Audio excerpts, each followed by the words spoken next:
we see Western North region right now? Western North region. Please pull up Western North region and let's acknowledge them. Western North region all the way from Asankregwa. That's Western region. Western region from Asankregwa. Please put your hands together for Western region from Asankregwa. That is Western region for you. Please acknowledge Western region. Shall we?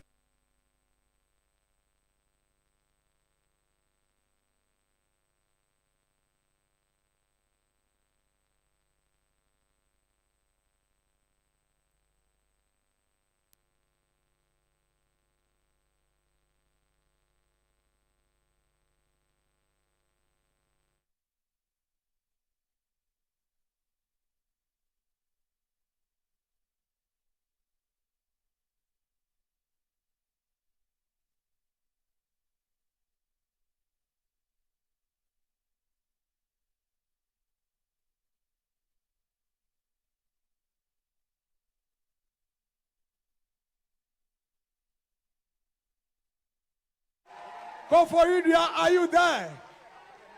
Koforidua, all the way from the Baka Hotel, please. Pull up Koforidua Eastern region so we can acknowledge them. Shall we have Eastern region on our screens now? Eastern region. We are still seeing Upper West region. So please show the love, more love for Upper West region. More love for Upper West region. Yes, yes, energy. Upper West, we see you, we see you, we see you. Upper West, we see you. The last region we have is Eastern region. But before Eastern region comes, shall we see the Ashanti region? Please, let's give it up for Ashanti. Ashanti, Ashanti, with their beautiful Ghana flags. Beautiful Ghana flags. Ashanti region, are you there? Ashanti region right there with their beautiful Ghana flags. Young, hopeful people in Ashanti region with so much confidence that we are getting a president that is going to lead us into the future. Please give it up for Ashanti region. Their energy is plenty. Ashanti, we see you. Ashanti, we see you. Ashanti, we see you. Thank you very much. Now, the last region we haven't seen on the screen yet is Eastern region. If we don't see Eastern region, I cannot go home. So please make sure we see Eastern region so I can go home. But until then, Mr. Vice President, incoming President, you have seated across this country thousands and thousands of young people ready to listen to you. And behind the screens, on the computers, and the TVs, and the radio stations in their cars, in the pubs, in the lounges, and in their offices are millions and millions and millions of youth of this country who are counting on your leadership to take Ghana to the next level into the future. And they believe that whatever it is that you promise them, it is possible. It is. It is.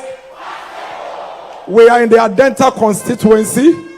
And so please, let's put our hands together as we welcome the Deputy CEO of the National Youth Authority and the parliamentary candidate for the Adenta constituency, Akosia Menu.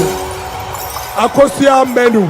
Please put your hands together for Akosia Menu as she takes the podium. Please put your hands together for Akosia Menu. Please put your hands together for Akosia Menu. Oh, I keep hearing voices weeding, asking me do I trust them, really. Better is Adira, he said, we not giving no brother, no giving no brother. Ozi, Hosanna getting here, Hosanna. Ozi, Hosanna getting here, Hosanna getting here. But there are voices in my head telling me to surrender. If I should surrender, what I go chop, oh my brother. In kitty, can feel many days, but we never say never. Negative thoughts in my head saying make I just take stock hour. Many things my eyes are seeing, mama know they do complaining. I got wounds on my body.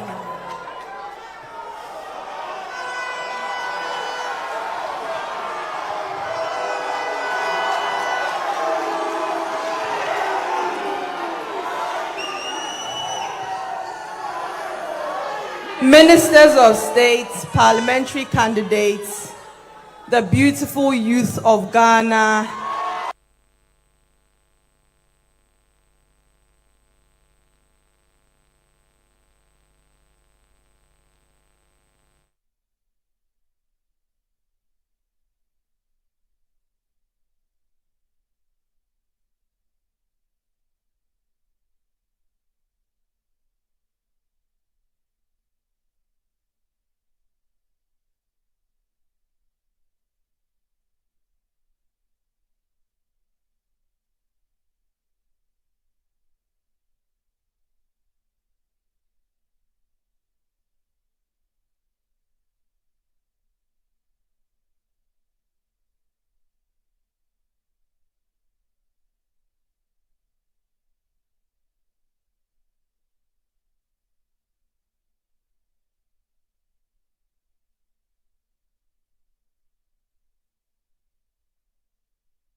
yet here we are, just weeks away from one of the most remarkable comebacks in Ghanaian electoral history. For those familiar with Bill Clinton's story, Dr. Bawumia is now the comeback kid of Ghanaian politics. With his fresh ideas, bold solutions, message of hope, and the crowning achievements of the Nana Bawumia administration, Ghanaians are once again resolved that on December 7th, we will march to protect our gains and propel our nation to the next level. After 7 years in office, no government has stuck to its core mandates like the present one has. Despite the many global challenges we have been plagued with, we have delivered nearly all significant campaign promises to Ghanaians. Though the NDC may not want to hear it, over 5 million children have received free senior high school education thanks to the visionary leadership of the Nana Bawumia-led administration. We have laid the primary building blocks needed to transform our economy from an analog structure to a digital one, as demonstrated by our digital initiatives championed by the Vice President. For Dr. Bawumia, economic development is at the heart of his agenda. While economic development lacks a universally agreed definition, I define it as a process of economic growth based on expanding an economy's productive capabilities, its ability to organize, and more importantly, transform its production activities. Real productivity is measured by how much people must put in to produce a given output. Knowing this, it is easy to see how Dr. Bawumia's digitalization efforts are geared towards economic transformation that will make Ghana globally competitive. How does he plan to do this?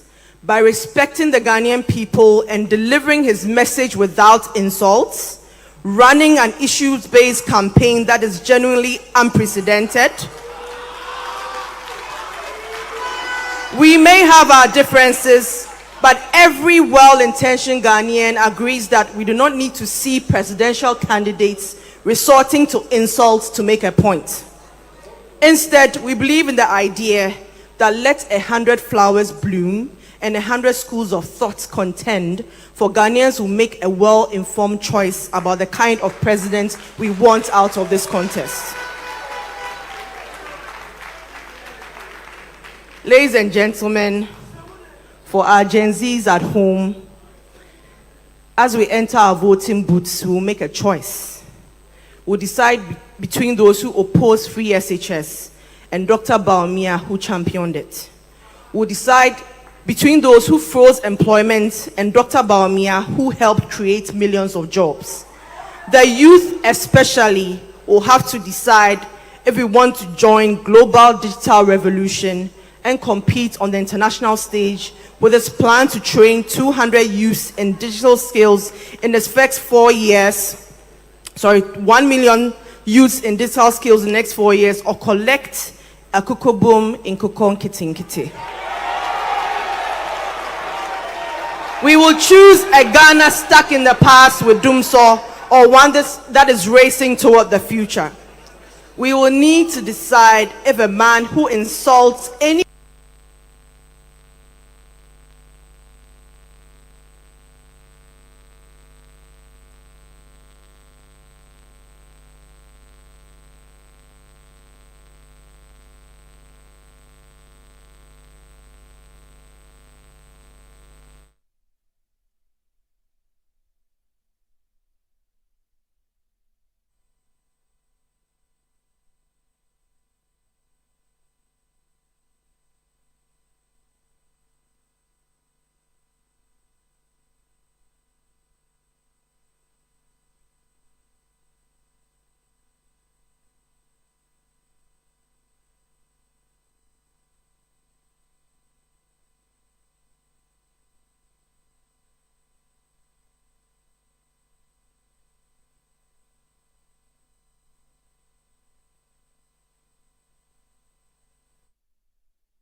Participating in this conversation are youth from various backgrounds. We have in this room apprentices from the Hairdressing and Dressmakers Association. Please let me hear you. The hairdressers and dressmakers. We have in this auditorium barbers. We have mechanics. We have reps from Nooks, reps from USAC. We have reps from the SLCs and Greater Accra. We have representation from the caterers and the young people who are in the catering industry. We have diverse youth from different backgrounds participating in this engagement. And even more diverse are the thousands of youth we have in the various regions. We also have our students in the nursing and teacher colleges. The students from the nursing and teacher colleges also joining here. They are here to protect their nursing and teacher allowances.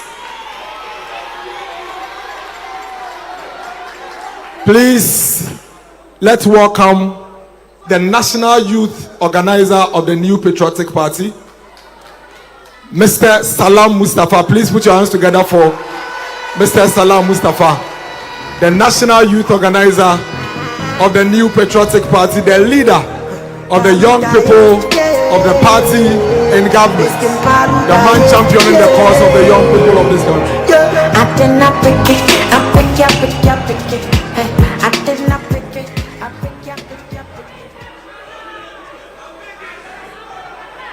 You know, I thought that I was about to address a rally, so I nearly said Kukurudu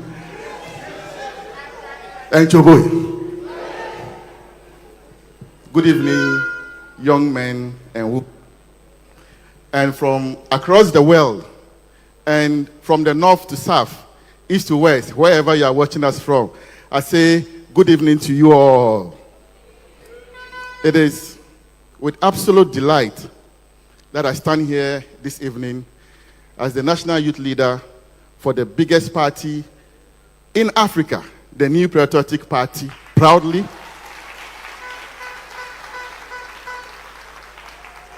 To give these remarks as we prepare the way to listen to one of the most intelligent people, politicians that we have, smart, agile,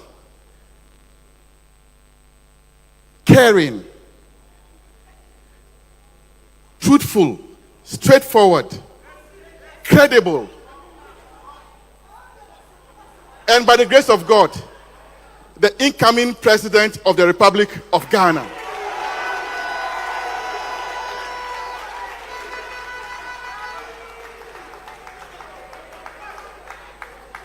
As the national youth leader for the NPP, I have traversed the vast lands of this country, from north to south, east to west.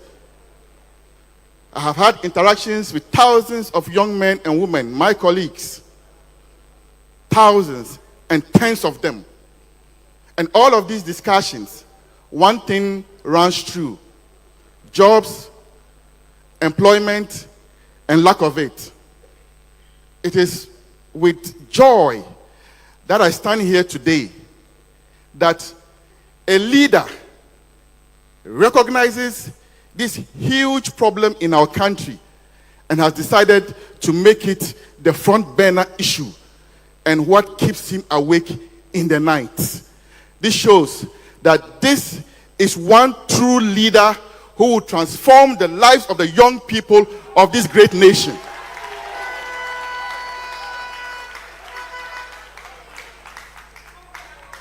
I have said this so many times as I travel across meeting young people. Today, if we put a plane here and ask how many people want to go to the United States of America, this plane is going there. Almost everyone will run onto the plane. But I add that the United States of America, UK, Canada, Germany, angels and saints did not come down to build those countries. Human beings did. Today, Dubai is the most sought after holiday destination. It took the vision of one man, Sheikh Al Maktoum, to turn around a bare desert into today the most sought after tourism destination in the world. My colleagues, friends, it takes vision to make a country great. And it takes the leader to do so. It is not the mindset of Nkuko and Kitten that can change a country.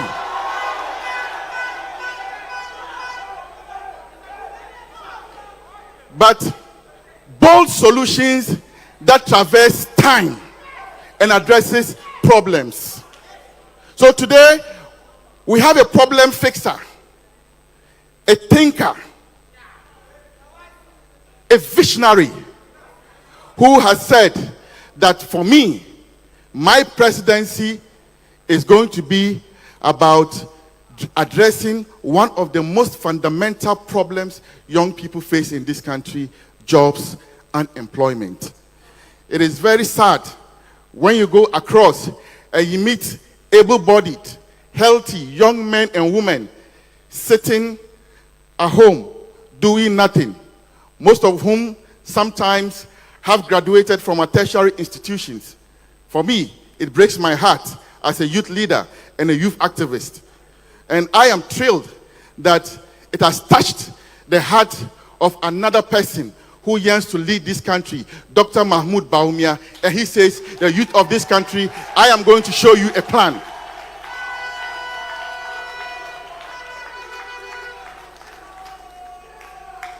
He says, I am going to show you a plan.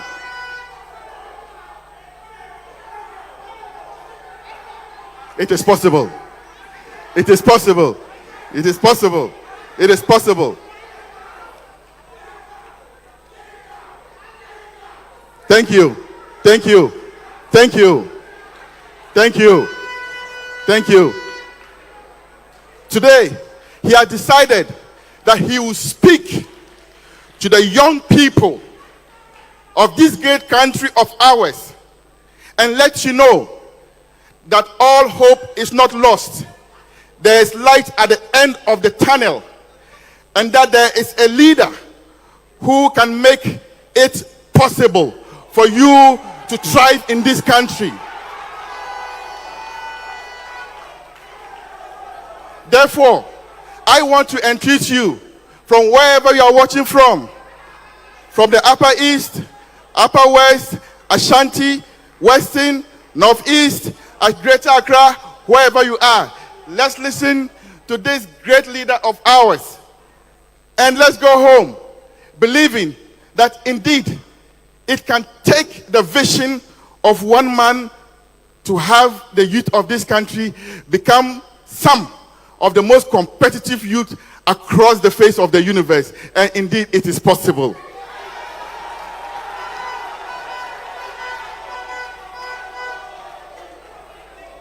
It is for me and you, all of us, colleague young people. We constitute majority of the voters registered today. Therefore, it reasons that the next president of Ghana is going to emanate from the youth. What kind of leader are we going to elect to lead us and solve the problems that plague us? This is a decision that you and I would have to take. And I can assure all of you that number one, it is.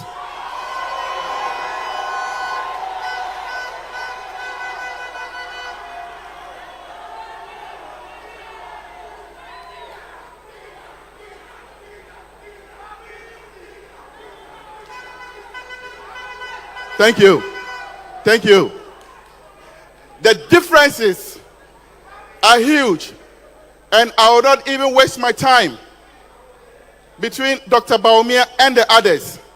The difference is clear, and I want to sound this in the roaring and the loudest roar that I can, that all of us young people, today, let's listen to this man. And let's believe that Ghana would work for us, because it is possible, and that this leader will make it. Thank you, and God bless you all.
The party has created over 2.3 million jobs, broken down into 100,000 teachers,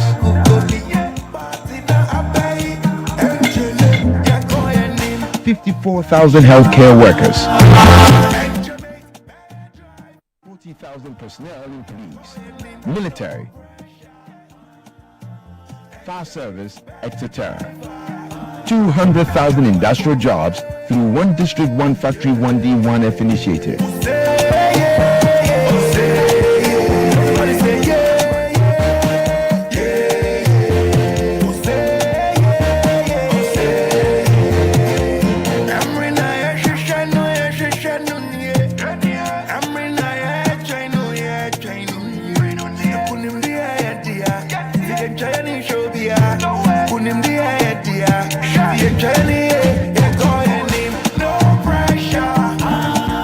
$1.5 million agri sector jobs from Planting for Food and Jobs program. No pressure.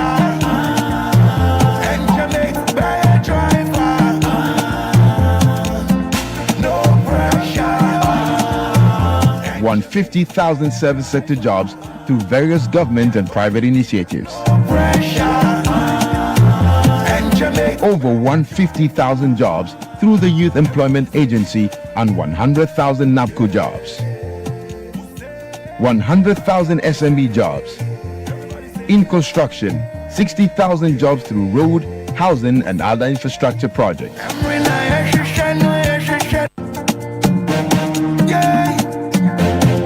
Join us as Dr. Bawumia lays down his agenda for jobs for the youth of our country.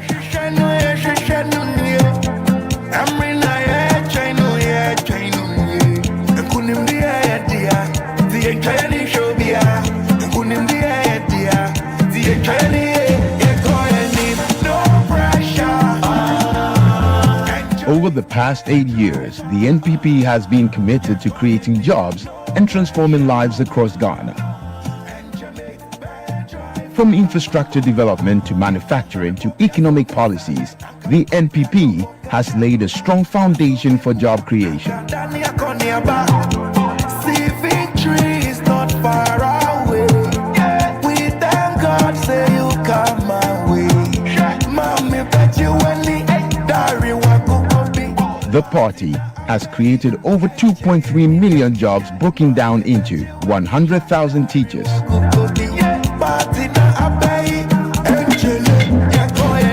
54,000 healthcare workers, 40,000 personnel in police, military, fire service, etc. 200,000 industrial jobs through One District, One Factory, One D, One F initiative.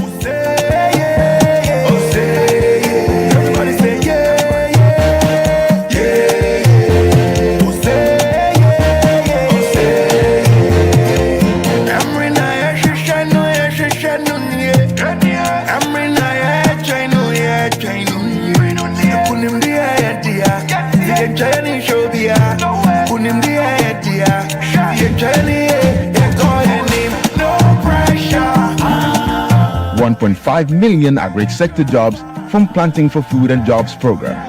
No pressure. And Jamaica by a driver. No pressure. 150,000 service sector jobs through various government and private initiatives. Over 150,000 jobs through the Youth Employment Agency and 100,000 NAPCO jobs. 100,000 SME jobs. In construction, 60,000 jobs through road, housing and other infrastructure projects.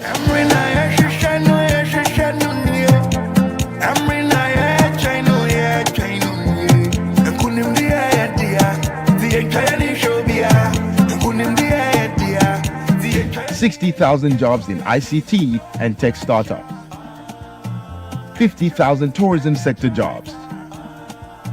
Thanks to the NPP, I was able to start my own business and create jobs in my community. The free ISHS policy opened doors for me, and now I am pursuing my dreams. With initiatives in healthcare, job opportunities have surged, improving lives across the nation. The Agenda 111 is currently ongoing, and on completion will create 70,000 direct jobs and many more indirect jobs. TVET programs have equipped thousands with the skills needed for today's job market.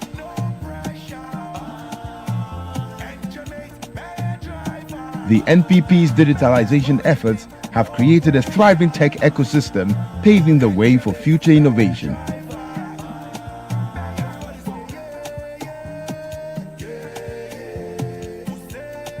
In its 2024 manifesto, the NPP promises to create even more jobs and opportunities for the youth.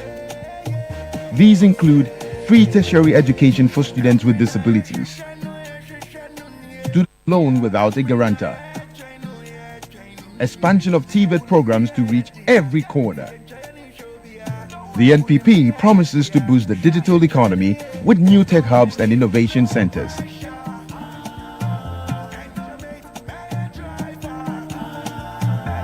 And train 1 million young people in coding. Yes, 1 million more jobs. Our work is far from over. I promise bold solutions to create even more jobs in healthcare, infrastructure, TVET, digitalization, agriculture, manufacturing, tourism, creative arts, and beyond. The impact of these initiatives will be felt in every community, bringing prosperity and hope to all Ghanaians. Bawumia means jobs. Bawumia for jobs. Under Bawumia government, there will be opportunities for all our young people. Together, let's build a future where every Ghanaian has the opportunity to thrive. On December 7, remember, you are voting for the future of young people. Vote NPP, transforming lives, building a prosperous Ghana. Everybody say yeah.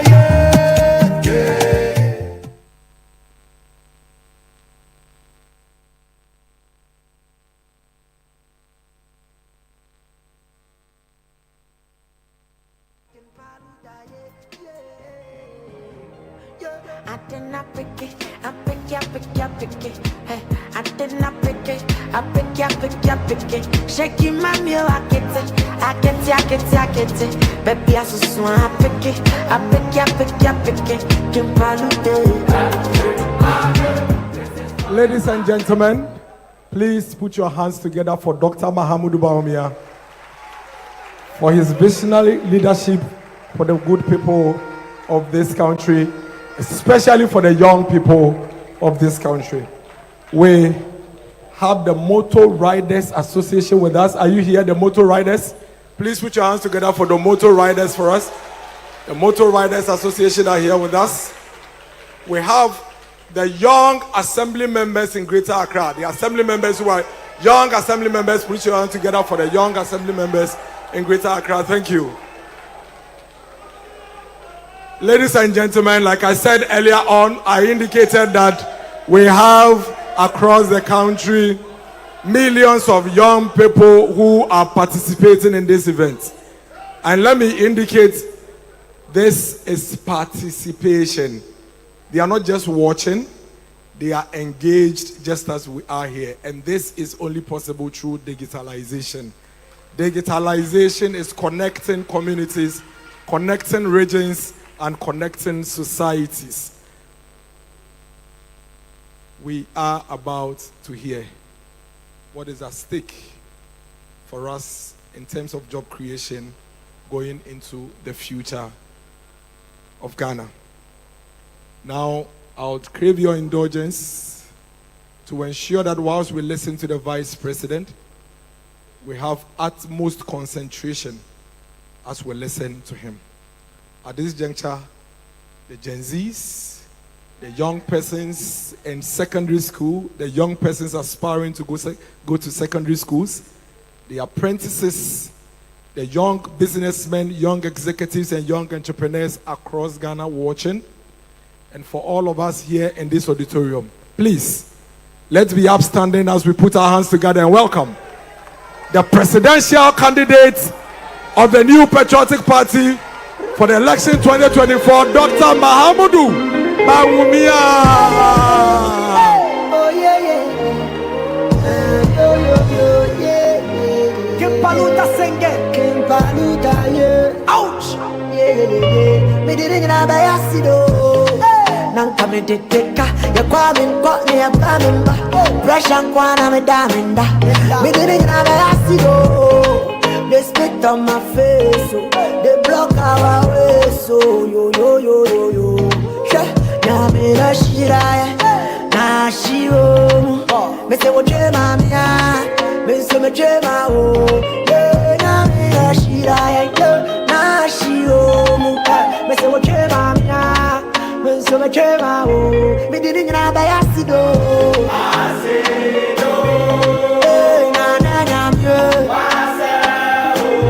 me didn't have a yassido.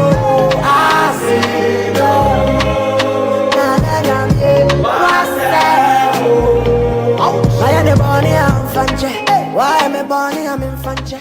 Don't have money that I want to say.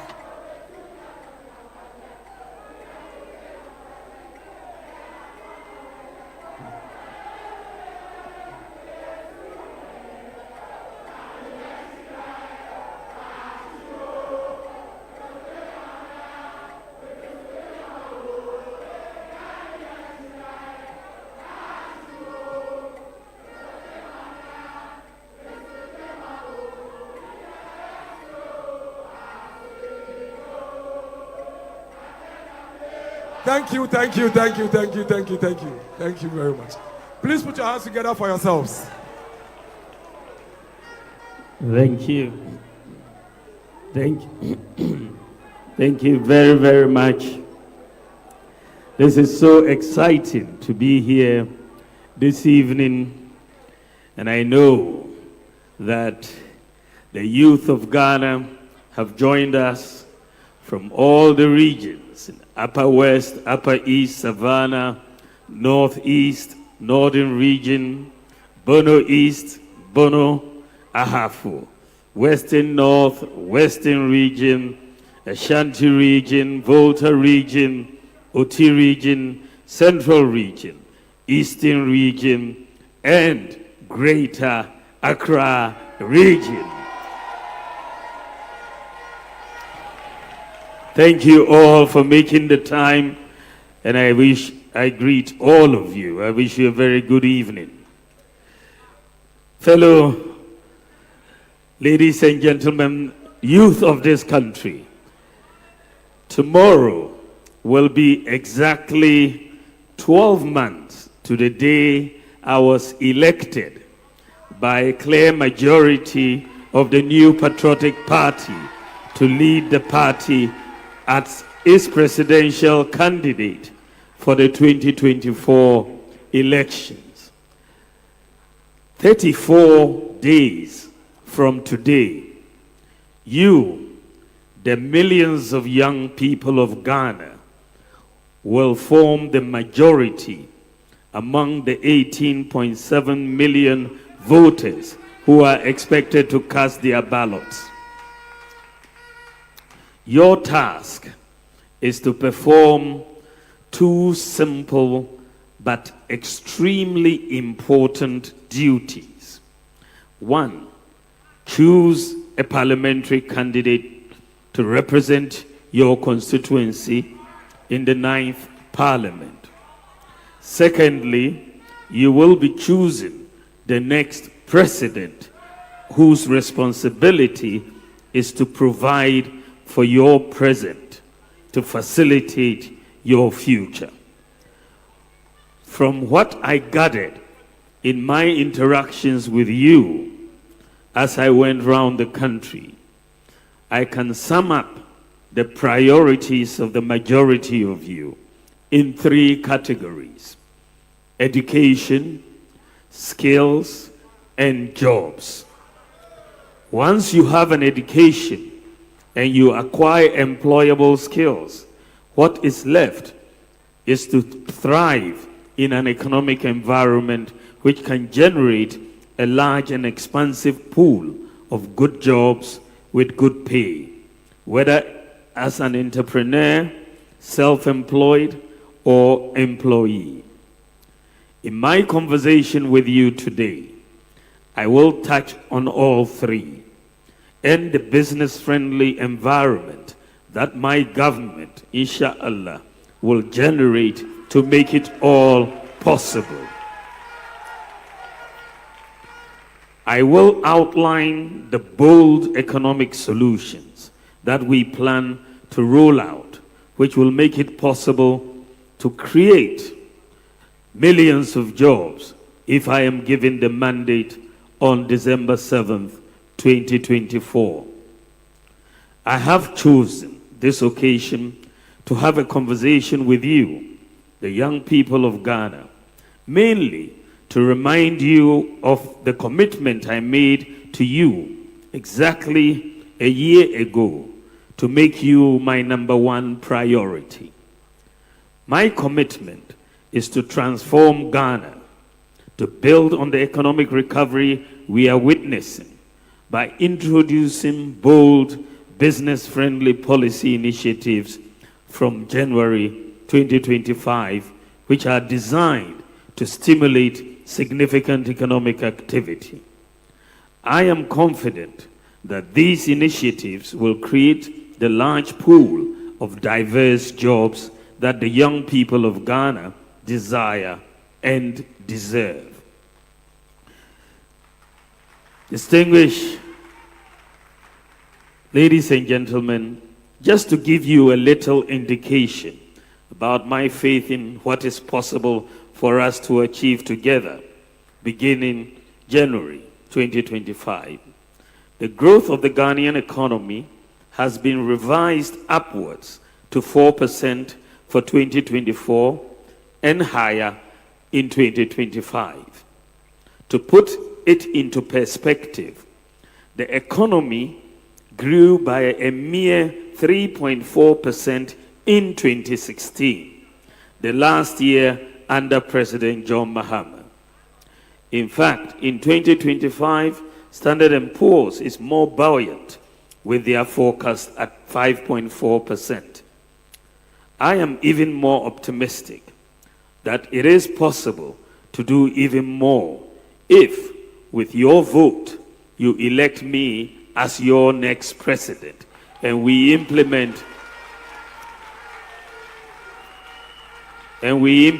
my comprehensive business-friendly and job creation programs as outlined in the MPP manifesto, some of which I will highlight here. I'm seeing from the online numbers as I speak that more and more of you are watching and listening to me live across the country and beyond. I thank you for your attention. I know many of you will be voting for the first time next month.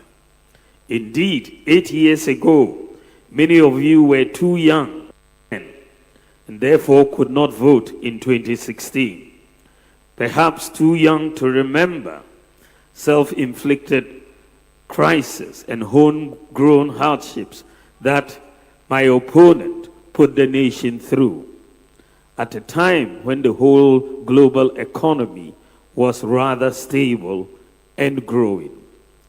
You may not remember much that Ghanaians endured unforgiving doomsor for well over 4 years. If we were lucky, the lights would come on some part of the day and off for a whole 24 hours the next day, and so on. Barbers and hairdressers worked to earn just enough, if they were lucky, to pay for diesel for the small generator they had borrowed. The situation led to severe low productivity across board. Factories could not stay open for months, let alone 24 hours. And several Ghanaians lost their jobs as a result of the bad leadership choices of my opponent. The banks were bleeding. Some senior high schools had to shut down because the government refused to pay their feeding grant for 2 years. In 2016, just a few years after we became an oil-producing country, Ghana's economy, to the shock of the world, suffered its lowest growth rate for more than a generation. The situation was so bad for young people that a new group was formed with impressive membership nationwide. The name of that group was Unemployed Graduate Association. Coincidentally, the president then is the same man who is my opponent, or who would be my opponent on Saturday, December 7th. I know some of you may not be too eager to vote. I do not blame you if you have bought into the view that all politicians are the same and that your vote won't make any difference. But that is not so. I can tell you that your vote can make a big difference. I will tell you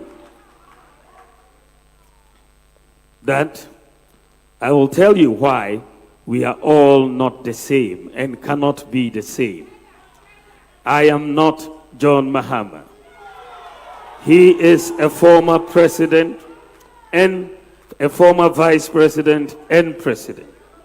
I am a vice president who has never been president before, who is asking you for the opportunity to lead and show what I can do if offered the opportunity this December. You can trust me to protect the public purse and use it selflessly to serve you.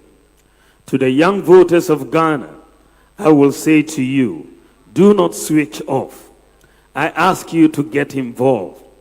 December is about you. December is about who can deliver for you, for your future, whom you trust, who has the integrity, the vision, the energy, the competence, the sense of where the world is today and your place in it, who has the humility to serve you and the decency not to insult you. I shall plead with you to make an informed choice. It is a choice between the one who had his chance and blew it and the other who is asking for a similar chance but to deliver with it, which is me. The decision is yours to make, not to bring back what was discarded in the past, but to vote for your future. If your priority is, as I suspect, about how to build strongly on the economic recovery that is before us, then I will plead with you to vote for me because of the vision and solutions that I have for you and the country and the leadership discipline and determination that I possess to see them through. My own core values, God-fearing, tolerance, integrity, honesty, discipline, hard work, and inclusivity. My can-do attitude, my rejection of the tag of impossibility, my passion to unleash the creative energies of the youth, my compassion for the poor and vulnerable. All these align perfectly with the hopes and dreams of the young people of our country, rich or poor, north or south, educated or not, skilled or not, rural or urban. That is why I'm asking you to vote on December 7, 2024. Place your trust in me, and I shall not disappoint you. As Vice President since 2017, I have not had the luxury to write my autobiography. So please make do with this short bio.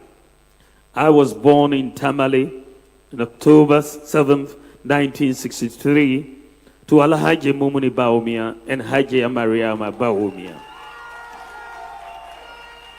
I attended Sakasaka Primary School in Tamale, Tamale Secondary School, Buckingham University in the UK for my first degree, Oxford University for my master's, and Simon Fraser in Canada for my PhD.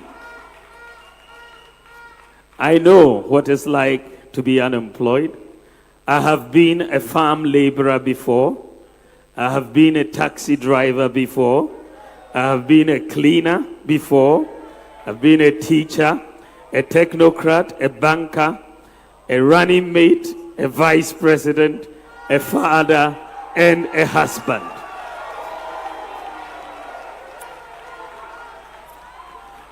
As a technocrat, I worked at the Bank of Ghana, rising to become deputy governor before entering into politics as Nana Addo Dankwa Akufo-Addo's running mate in 2008. As vice president during the period that the world faced its worst global health pandemic in modern history and the worst cost of living crisis since the Great Depression of 1933, I believe I have gone inside the oven and come out baked and ready to take over and lead to solve. I know firsthand the untold hardships we have had to endure as Ghanaians, and I know what to do and what not to do in order to protect the gains we are making and to go on to build with urgency on them. I opted for politics because I knew and even believe now more than ever that politics is a powerful tool for a greater good, but only if in the hands of a leader who means well, knows how, and has what it takes to make a difference. I know I have the character, the experience, the vision, and the policies to address the concerns of the young people, and it is for this reason that I've asked to have this conversation with you today. Over this year alone, through my Youth Connect and other fora across the country, I have engaged with you, the youth, and listened to your fears, concerns, and aspirations. And I have been inspired by the ingenuity and can-do spirit of the Ghanaian youth. When I say to you today that your concerns and aspirations are my top priority items, I mean it from every sinew of my body.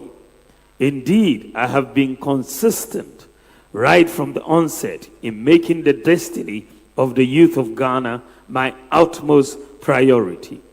As I said in my acceptance speech as presidential candidate a year ago, and I quote, "I have my own vision and my own priorities." Given the opportunity by you, the people of Ghana, to lead, I shall govern as my own man with guidance from God Almighty.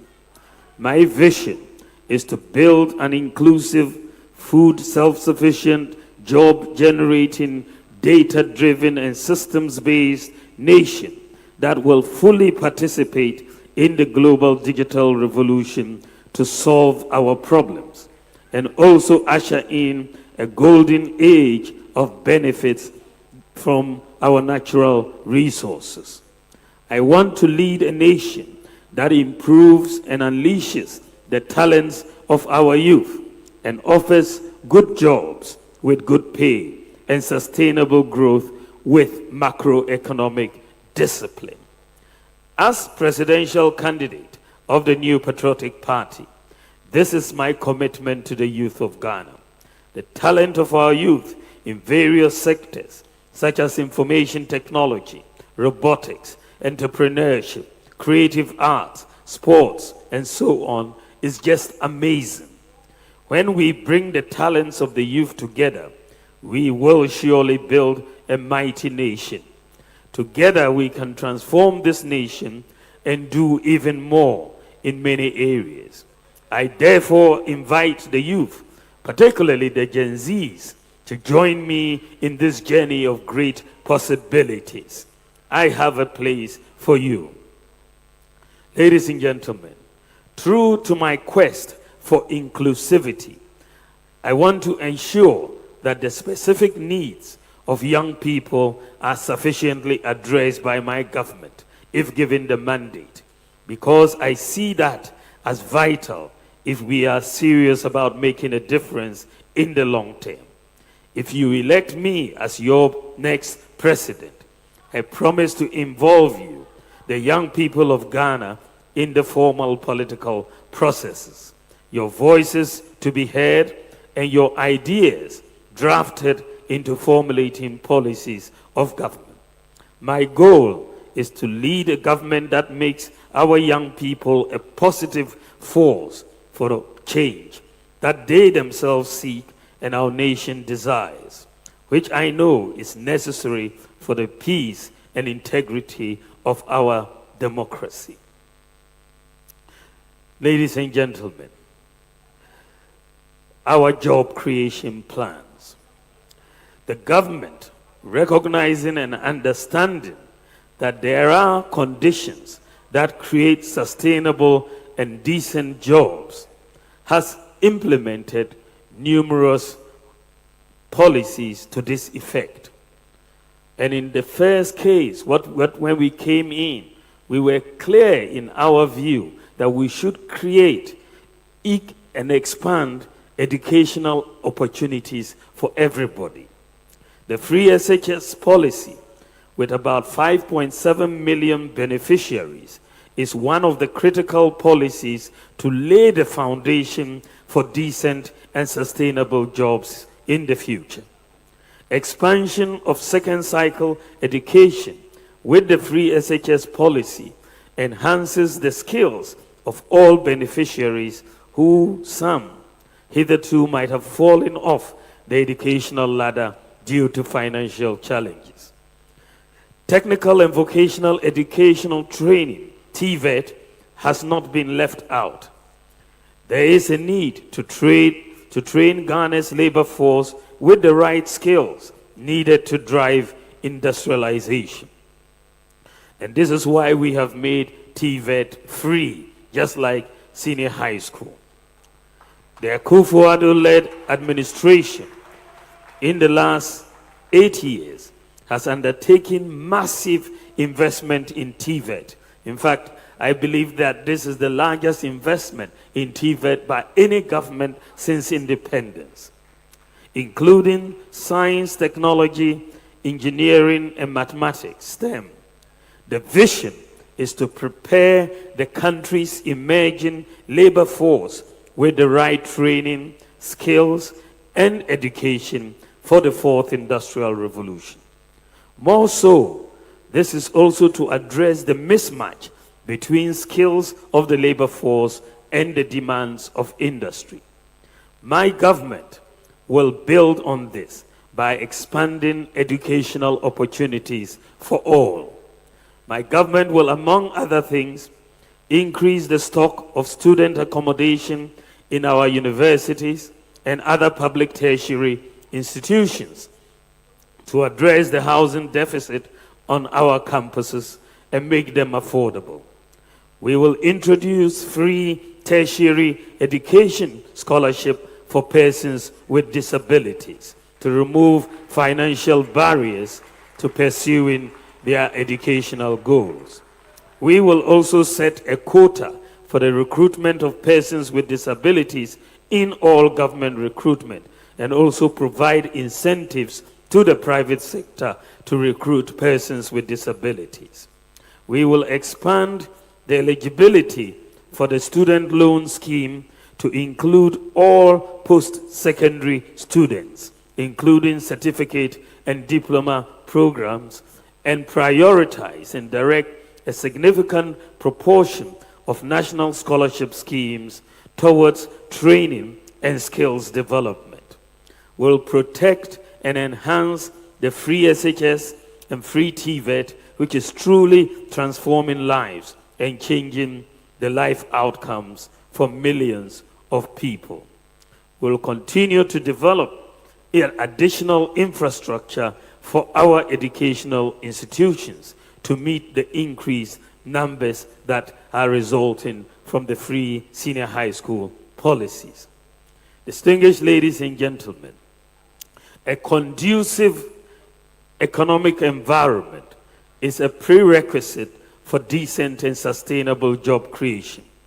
With our philosophy of economic liberalism, we believe it is our responsibility to create an enabling environment for the private sector, which we believe is our engine of growth to flourish. Among other things, a stable macroeconomic environment is paramount. My government will reduce the fiscal burden on government by leveraging the private sector. Under the two-term administration of His Excellency Nana Addo Dankwa Akufo-Addo, we have put in place many social safety nets, like free SHS, free TVET, and so on.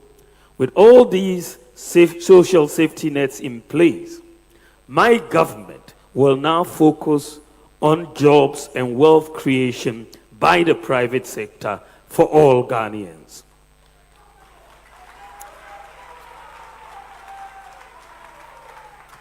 My administration will incentivize the private sector to complement government in the provision of many infrastructure and other services to reduce government expenditure and improve maintenance. We are going to do something that has not really been done in Ghana before.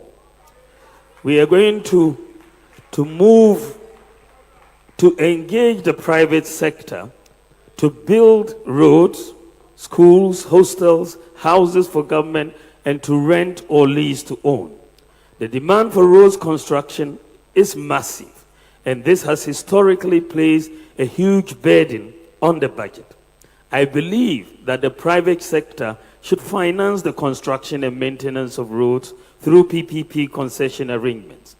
Also, government will move towards leasing rather than purchasing vehicles, printing equipment, and so on. The private sector will have the responsibility for maintaining the equipment. With this approach, the budget can save very significant outright cash expenditure annually from various items across ministries, departments, and agencies. So with this solution, and this is why I'm saying we haven't done this before, if you need to buy 700 buses for schools, there's no point in government trying to fork out all the money to go and buy 700 buses. We will say to the private sector, government needs 700 buses for our schools. The private sector will then lease government 700 buses, and then we will pay over time. We don't have to expend all the cash at once. So every school will get a bus. We need hostels or dormitories. We don't have to build them. The private sector can build them, and we will pay the rent over time. So they will save a lot of money. You need to buy, vehicles for government officials. You don't need to look for cash to pay for all of them. You ask for a lease and do so. Roads and so on. So this is the thinking behind this policy. And I am going to, the move to include the private sector in the provision of many services will therefore create fiscal space. And we are proposing in the first 4 years, we're going to move immediately 3% of GDP of government expenditure to the private sector. 3% of GDP comes up to about 30 billion Ghana cedis. And we are moving that to the private sector. This is jobs. This is jobs for the people. The private sector has an incentive because the private sector knows the government is going to rent this building. If I build it, they will build it quickly and they will rent it and we will pay. So you will not have many uncompleted projects around the country because the private sector has an interest in completing all of these projects, whether it's hospitals, whether it's schools, whether it's roads, because they know they will be paid and their banks know they will be paid and the pressure on government will be much less. This represents a major paradigm shift. And this is why I say it has not been done before. We are going to do something very new structurally in our budget. We are also going to make sure that we continue the infrastructure program that we are engaged in many projects. We will complete all the Agenda 111 hospitals. Some will be completed this year.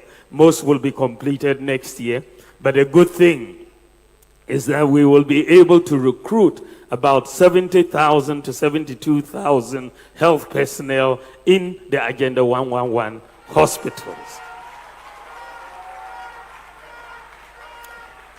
We have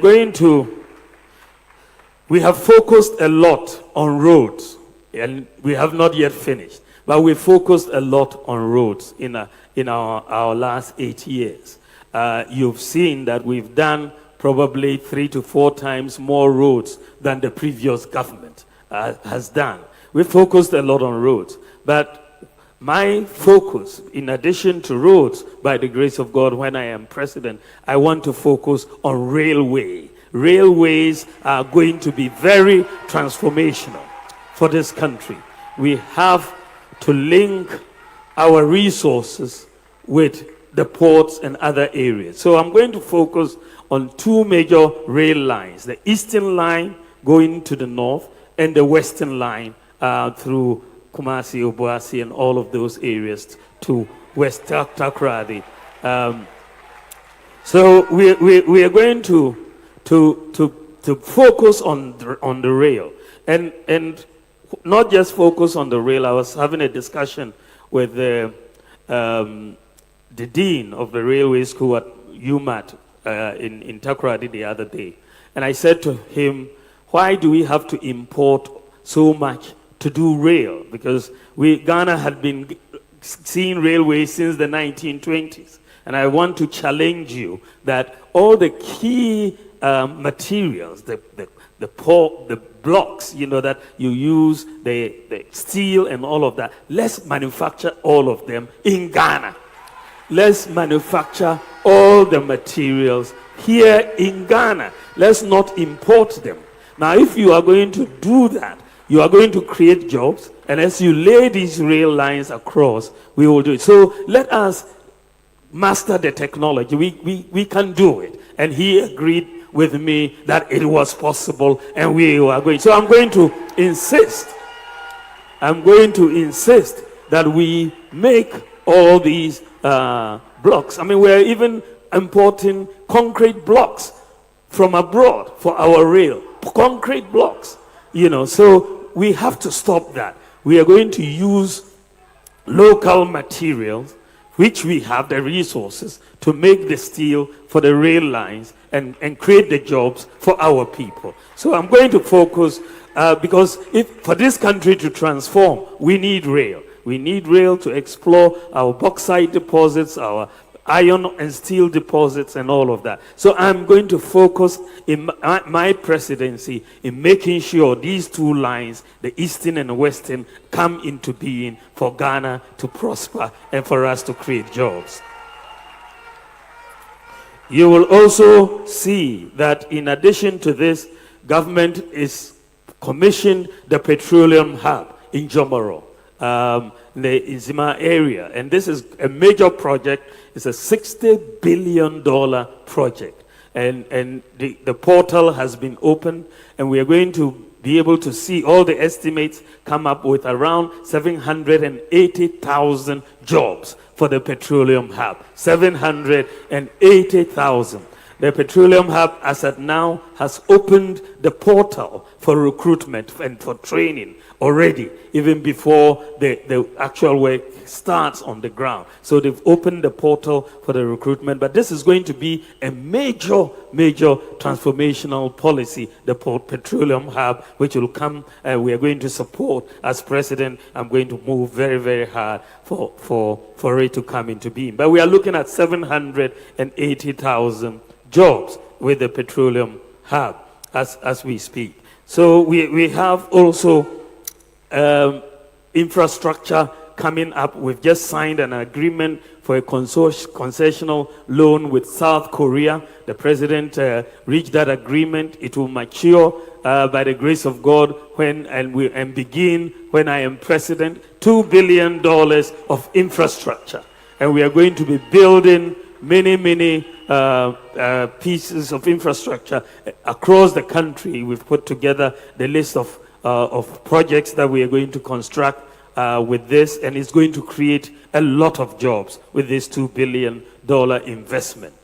Ladies and gentlemen, as stated in our manifesto, my government has far-reaching policies and programs that will drive and create the needed employment opportunities. We will support the growth of businesses by the following policies, because we are a private sector. This is going to be a private sector government in a sense, because we are going to lift up businesses in the country and make them grow and prosper. The policies that we are going to implement include the following. We will implement a policy that is also new. We are going to use government's purchasing power to stimulate industrial expansion and business growth, which will help create jobs by rolling out a Buy Ghana First policy. Buy Ghana First policy, under which all goods and services procured by the public sector will first be filled by goods and services produced locally. So the other day I visited the Volta Star Textile Company in Joapong. And when I got to Joapong, they took me around their whole factory, and then it was clear that they were doing all sorts of textiles, school uniforms for all the schools and all of that. But they told me that somehow we were no longer buying from them. These uniforms and materials were now being imported from abroad for the schools. And I thought, no, that is wrong, because that means we are creating unemployment. We need to rethink as a country and be smart in that regard. So I thought very quickly. I said, we will implement a Buy Ghana First policy. And we are going to back it with law. So, if the Ministry of Education is to procure school uniforms, first look into Ghana. We have a lot of factories. We have a lot of tailors. Let's buy it from Ghana first. Then we will create the jobs in Ghana. So we are going to implement the Buy Ghana First policy, and we are going to back it by law. And it should require some amendment of the Public Procurement Act as well. But we are going to do it because it's in the interest of our country. We will also establish an SME bank, a bank for small and medium enterprises, to meet the special financing needs of SMEs, which employ over 80% of Ghanaians. Because SMEs employ over 80% of Ghanaians, we really need to focus on their needs if we are to create jobs. And so we are going to set up an SME bank to do this. We will also incentivize Ghanaian startups in selected strategic sectors with investment tax credits for the first 3 years of their operations. Startups go through a lot of problems, especially in their first 3 years of operation. They don't make money. They are really trying to get on their feet. And so we will give them investment tax credits for the first 3 years to enable them to stand on their feet, to be able to create the jobs that we want them to do. I'm also going to implement a shift in electricity tariffs structure to a regime in which commercial rates are either equal to or lower than residential rates, never higher. So, businesses complain a lot that, they pay more than the residential consumers, and that should not be the case. Businesses, by nature, as you see globally, should normally be paying less per kilowatt hour than the residential rate. So I'm going to make sure we engineer the change in that structure. Furthermore, I'm going to reduce the cost of power to businesses and households by bringing on board 2,000 megawatts of solar power and incentivizing users. Ghana needs to move towards solar power. We are too dependent on oil and gas.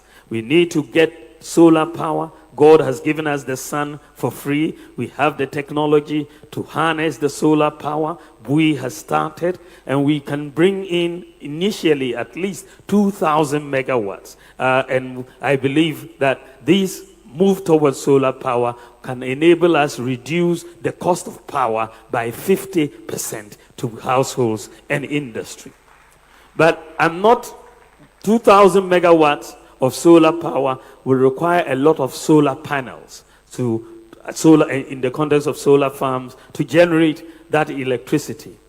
Because of the quantum of solar panels that we are going to require, I'm not going to encourage the importation of solar panels. I'm going to insist that we set up the factory here in Ghana to manufacture the solar panels right here so that we can master the technology, reduce the cost, and also be able to export to other countries. So we are going to push to bring the technology to Ghana.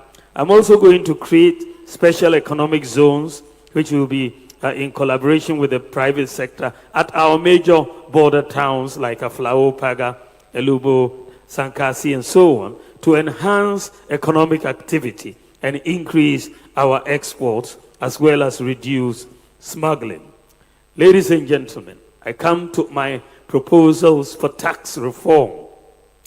To support the private sector to create jobs, I will introduce a tax regime that is easy to understand, easy to comply with, and easy to enforce, and that is not subject to so much discretion. A year ago, I asked my team to do some research on the countries in the world with the most competitive tax system for businesses and for job creation. They looked at the research, came back and said that the most competitive country in the world as far as tax system is concerned was Estonia. Estonia. So I took a team and we traveled to Estonia. We met with their prime minister, their president, the tax authorities, and we understood their system. They operate a very simple tax system, and that is a flat tax system. And so, having looked at all the different systems, I believe that a flat tax system is very, very good for Ghana. And so my government will implement a very simple, citizen and business-friendly flat tax system. A flat tax of a percentage of income for individuals and businesses with appropriate exemption threshold set to protect the poor. With the new tax regime, your tax return will be very easy to complete. We will also simplify our complicated corporate tax system and the VAT regime. Tax digitalization will be implemented across all aspects of tax administration, and everyone will be required to file a very simple tax return electronically through their mobile phone or computer. Under this new regime, there will be no need, for example, for the GRA to send officers to go and sit in shops. E-invoicing, as being implemented by the GRA, will be extended to all companies. We will also introduce a flat import duty regime for all importers, bringing predictability and stability to prices of imported goods. Furthermore, we will harmonize port charges to align with charges in competing regional ports, particularly Togo. Our duties at our ports cannot be higher than the duties in Togo. So we will be the same or we will be lower. Ladies and gentlemen, to start the new tax system on a clean slate, my government will provide a tax amnesty. That is a complete exemption from the payment of taxes for a specified period and the waiving of interest and penalties up to a certain year to individuals and businesses for failures to file taxes in previous years, so that everyone will start afresh. So a tax amnesty is coming for our businesses. Ladies and gentlemen, I want a Ghana where we can sustain food security and create jobs through the application of technology and irrigation to commercial large-scale farming. I will prioritize irrigation. For that matter, the Pualugu Dam, I will prioritize its construction by using private sector financing to crowd in grant financing. We'll also work with the private sector to create agricultural enclaves in each region based on its comparative advantage, with processing facilities in the food processing facilities in the enclaves. We'll invest in research and development of digital and AI technologies aimed at improving production, reducing post-harvest losses, and packaging agricultural produce for freshness, longer shelf life, as well as farming under arid conditions as well. We will also redirect the Agri Development Bank to expand its financing and guarantee lines through the SME Bank to support entities engaged in manufacturing of value-added agricultural products which are consumed in large quantities.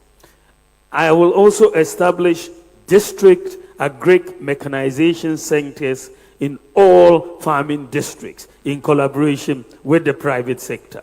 Just as we have done for the road sector and given every district, equipment for road construction, we are also going to give every district equipment for farmers in that district who will need those equipment. Ladies and gentlemen, under a housing for all policy, I will also have a major focus on the provision of public housing in the same manner that Singapore did. We will partner with the private sector to build large housing estates without the government having to borrow or spend. The housing market holds the key to millions of jobs. Architects, masons, electricians, plumbers, roofers, and so on. Unfortunately, however, our housing market is very feeble and relatively undeveloped.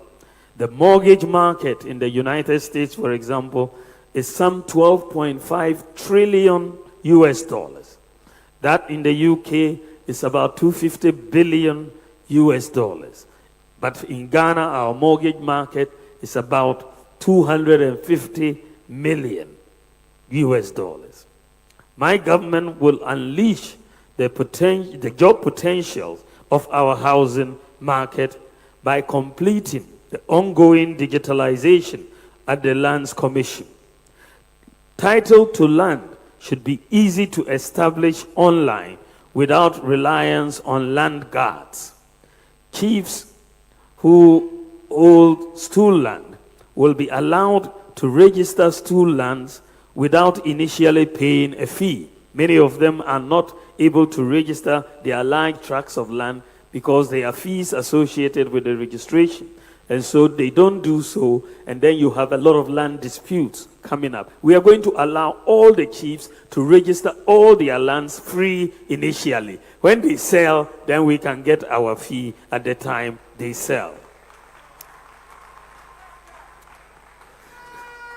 With this, once we digitalize the land registry and title, banks and other lenders will be able to establish title to different properties easily and provide mortgage lending accordingly.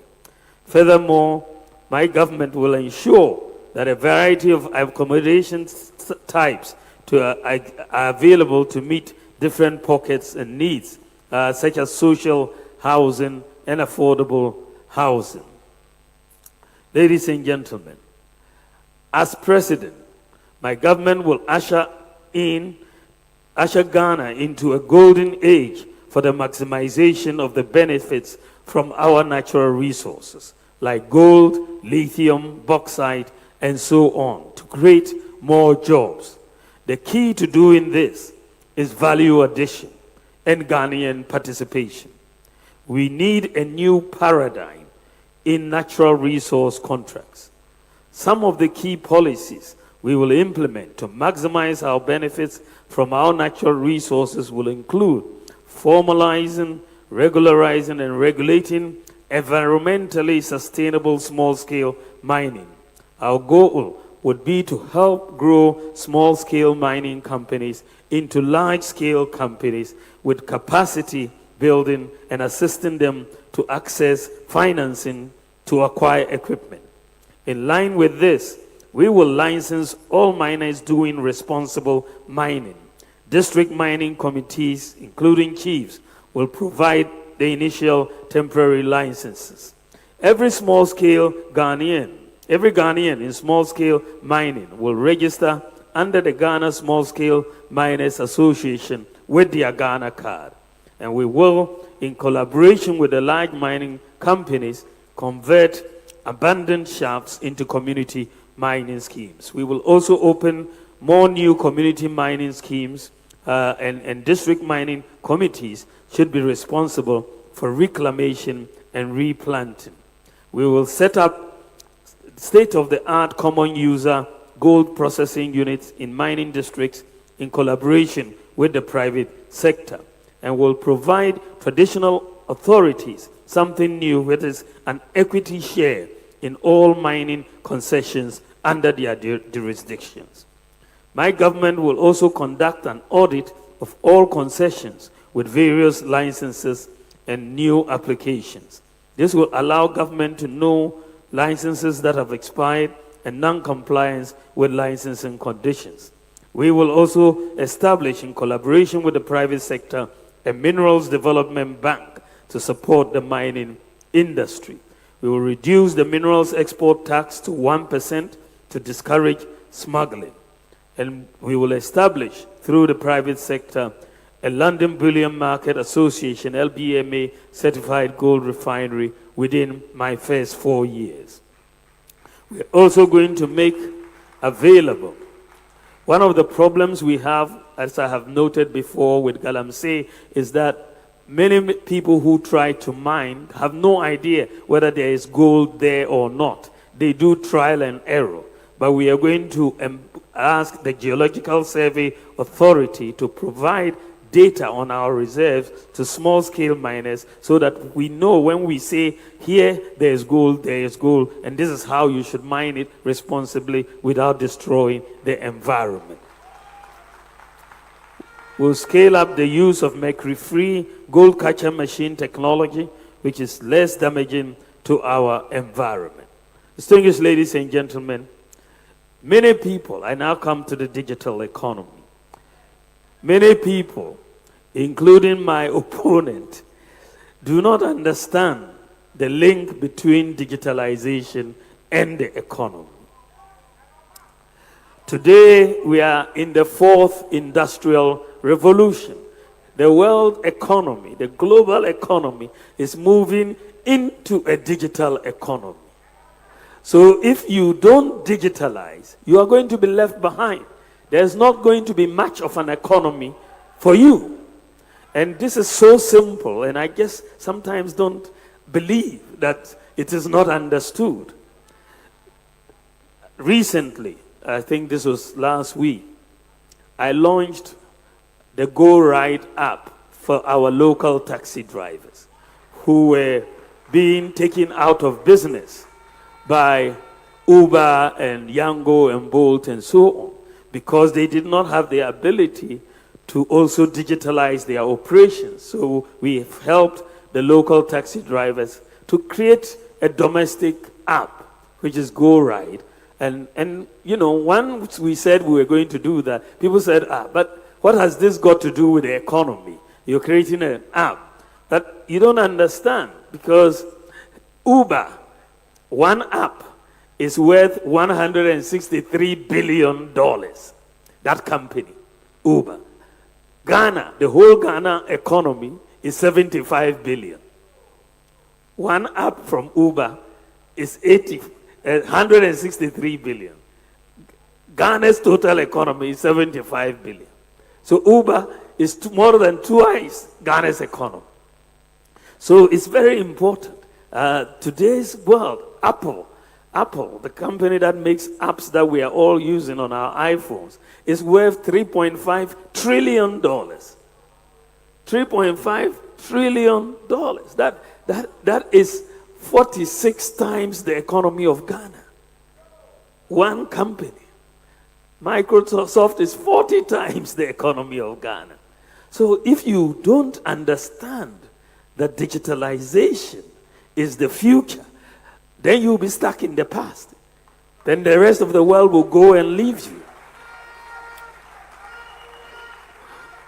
I believe that Ghana needs a leader that can think about the future and that doesn't want to get stuck in the past. And so when we came into government, we started putting all the pillars that will be necessary for our digital economy in place. And people didn't understand that. We've done the Ghana card, done the digital address, we've done mobile money interoperability, and so on. And we are one of the fastest digitalizing countries in Africa right now. I want to build a Ghana where we leverage technology, data, and systems for inclusive economic growth. Because if you don't have technology, data, and systems, then the poor are left out of the system. You have to know somebody. But when you have systems, you can pick up your mobile phone and renew your national health insurance without knowing anybody. You don't need to pay any bribe. You can apply for anything and receive it just on your mobile phone. You don't need to pay any bribe. So when I talk about inclusion, this is what I'm talking about. Protecting the poor who don't know anybody. I want us to apply digital technology for STEM, robotics, and artificial intelligence for the transformation of agriculture. Agriculture is an area where it's all technology. If we continue the way we are doing, without science and technology being brought to bear on agriculture, our yields will not really go up as we require. As part of this process, it is my goal to eliminate the digital divide. If you are going to digitalize, then your whole country must be digital. So we want to achieve close to 100% internet penetration in Ghana. We've already made significant progress in this direction by increasing internet penetration. When we came in to office, internet penetration was 34%, right? And then now we have increased it to 70% as of 2023. And so most advanced countries are above just 90%. So we are going to get there, and I want us to get close to 100% very soon. So the task in the next 4 years is to move from some 72% to over 90% as exists in advanced countries. And I want to make sure that everyone has access to the internet at affordable prices. It is possible. I want to see Ghana build the digital talent we require for the fourth industrial revolution. You need digital talent. This will mean providing digital and software skills to hundreds and thousands of youth. This, along with other policies, will create jobs for the youth, including school dropouts. In collaboration with the private sector, we will train at least 1 million youth in IT skills, including software developers, coders, to provide job opportunities worldwide. So with your digital skills, you are able to sit down in Asankragua or in Funsi or in Sefiyu also, and you'll be working in America, in Canada, in the UK, right from here in Ghana. Generally, there will be an enhanced focus on TVET education. My government will also support the establishment of a national Open University Ghana in collaboration with the private sector with a focus on ICT, TVET, and STEM. To prepare our children for the fourth industrial revolution workplace, I will enhance the positioning of the education system towards STEM, robotics, artificial intelligence, and vocational schools to cope with the demands of the fourth industrial revolution and job creation. My government would make coding and robotics standard in senior high school. Furthermore, to become a digital hub in Africa, Ghana's telecoms industry needs more investment. The cost of data for the ordinary Ghanaian has become too expensive. Even though we are among some of the least in terms of prices in Africa, I still believe it is too expensive.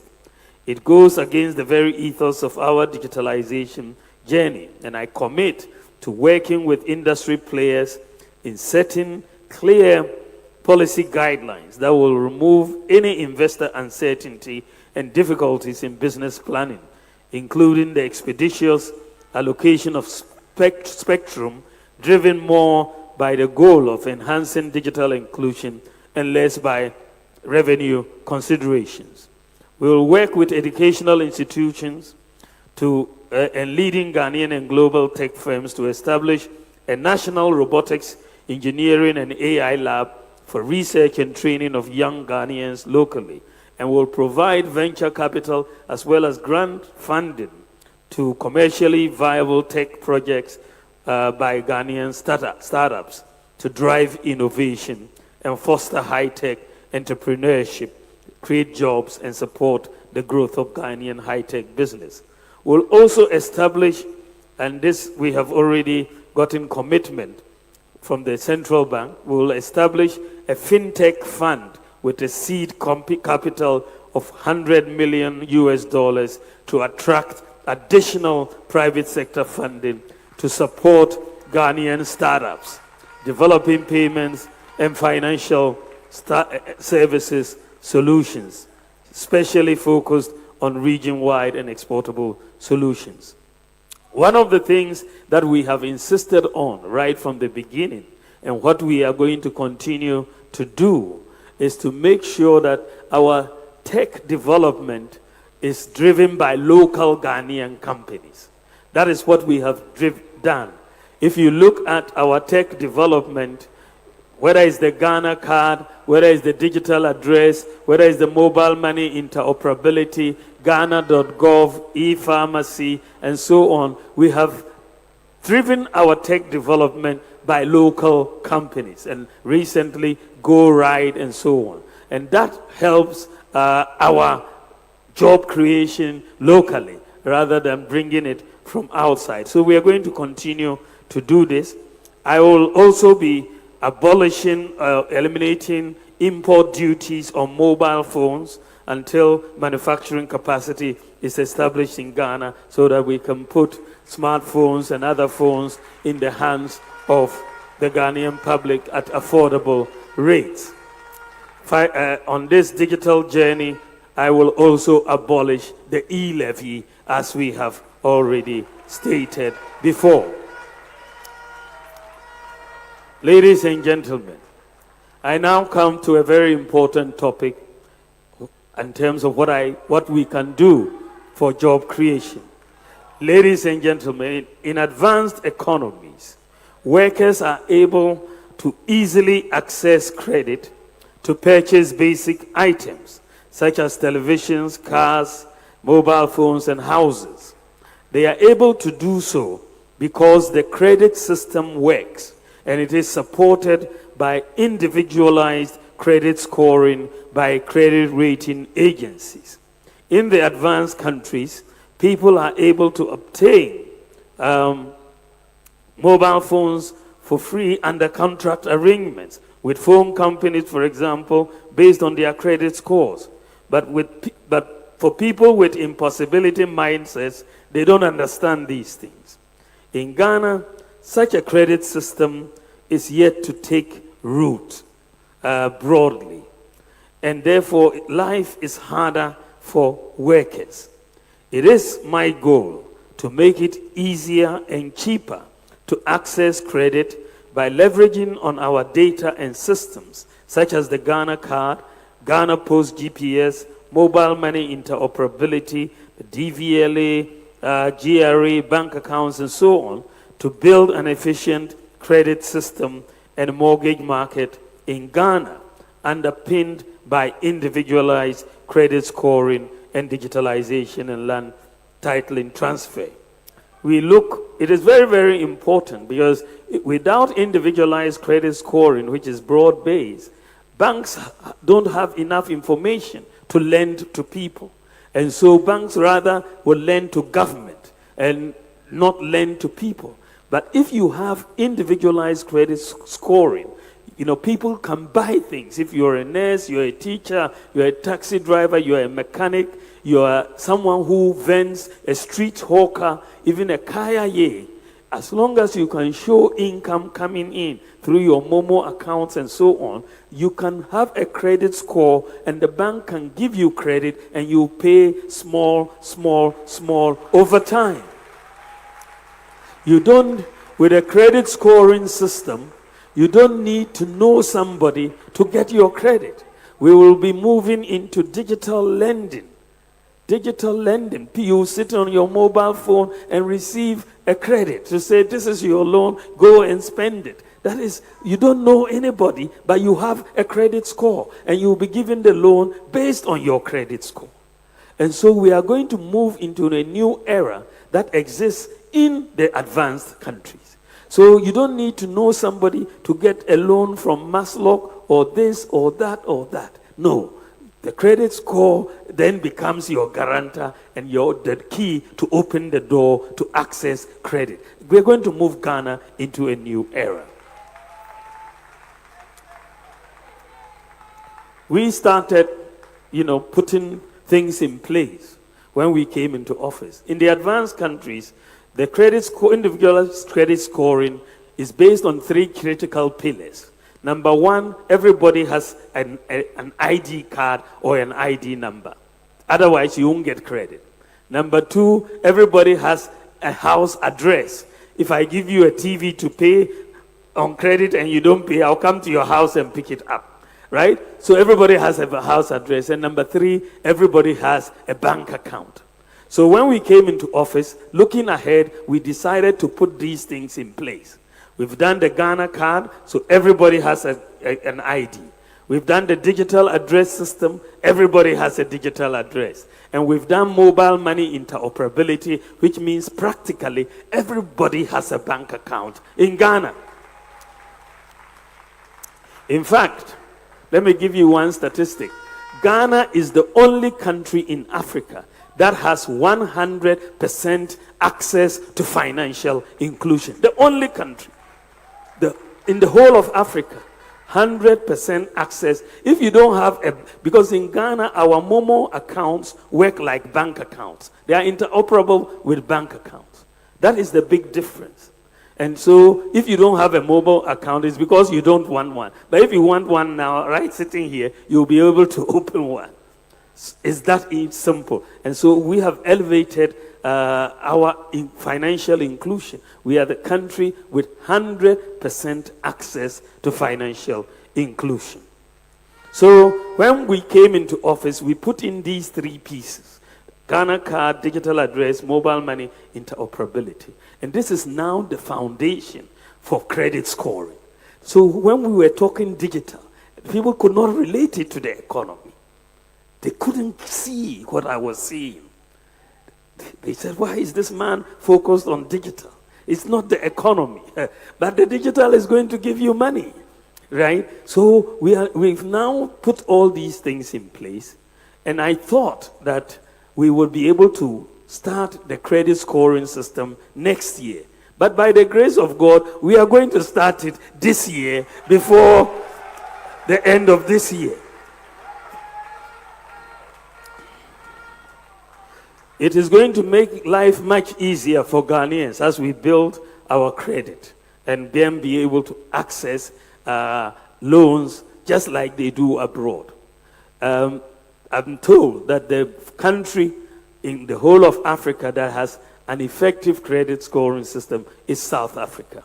We also have systems in Mauritius, in Kenya, in Egypt, and so on, but they are not apparently as effective. But be that as it may, we will be joining the list of few countries in Africa with individualized credit scoring systems.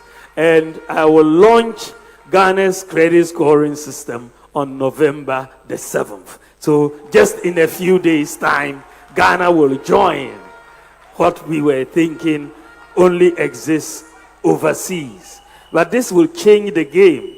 This will change the game for Ghanaians and for the youth, because a lot of people just want a loan to start a business. You could get a loan, and this is why it's a very, very good policy. We are going to boost sports, the creative arts, and tourism through our e-visa policies to bring in visitors. Very easy to obtain visas. A visa-free policy for African and Caribbean nationals. We're talking about working and bringing streaming services, streaming apps for digital content. We've already started with the music app, which the private sector is putting together. We want to establish a sports development fund to really help sports development in this country and to upgrade our pitches to meet international standards, also to continue with the AstroTurf construction across all the country. We have done more sports facilities than any government in this country. when we came into office, Ghana had only 3 astroturfs, the whole country. Today we have over 150 astroturfs and counting. I'm going to make sure, because for the issue of governance is very important in job creation. We're going to work on a digital framework and for automation of government services. I want transparency in government. And so I want the whole of the public sector to go on a digital platform so that you will have complete transparency. And not only do we have a digital platform, it's going to be a platform which is blockchain backed. Blockchain backed means you have complete traceability of all actions that government is taking. You cannot take a decision and hide.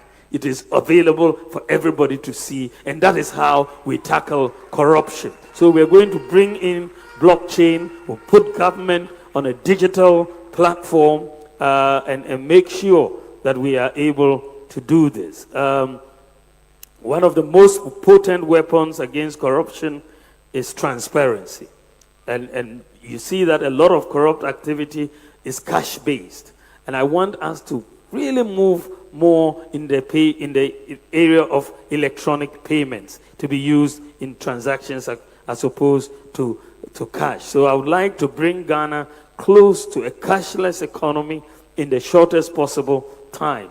The Bank of Ghana has made a lot of progress in this direction by putting in place a lot of systems and infrastructure that is required. And these include the mobile money interoperability, merchant interoperability, universal QR code, eSwitch, Ghana Pay, and so on. So we have the necessary infrastructure, and recently the bank has piloted the ECD, which is a major transformation, and I believe that by next year, the central bank, I believe, will launch the ECD. And this will really be, from my point of view, one of our ultimate weapons in our fight against corruption, because it will provide transparency, reduce the risk of fraud, robbery, tax avoidance, and the movement of money, and identify suspicious activity so that we can do that. Ladies and gentlemen, we must collectively have a mindset of possibilities and not impossibilities. The challenges we must overcome as a country are too important to let our political differences derail us. There is a critical failure of mindset that manifests itself in the absence of core values, patriotism, and principles within our society. We need to invigorate the can-do spirit of the Ghanaian to believe that we can even do better than we have ever imagined. And we can be world beaters if we put our mind to it. We can be proud of some of our accomplishments to date.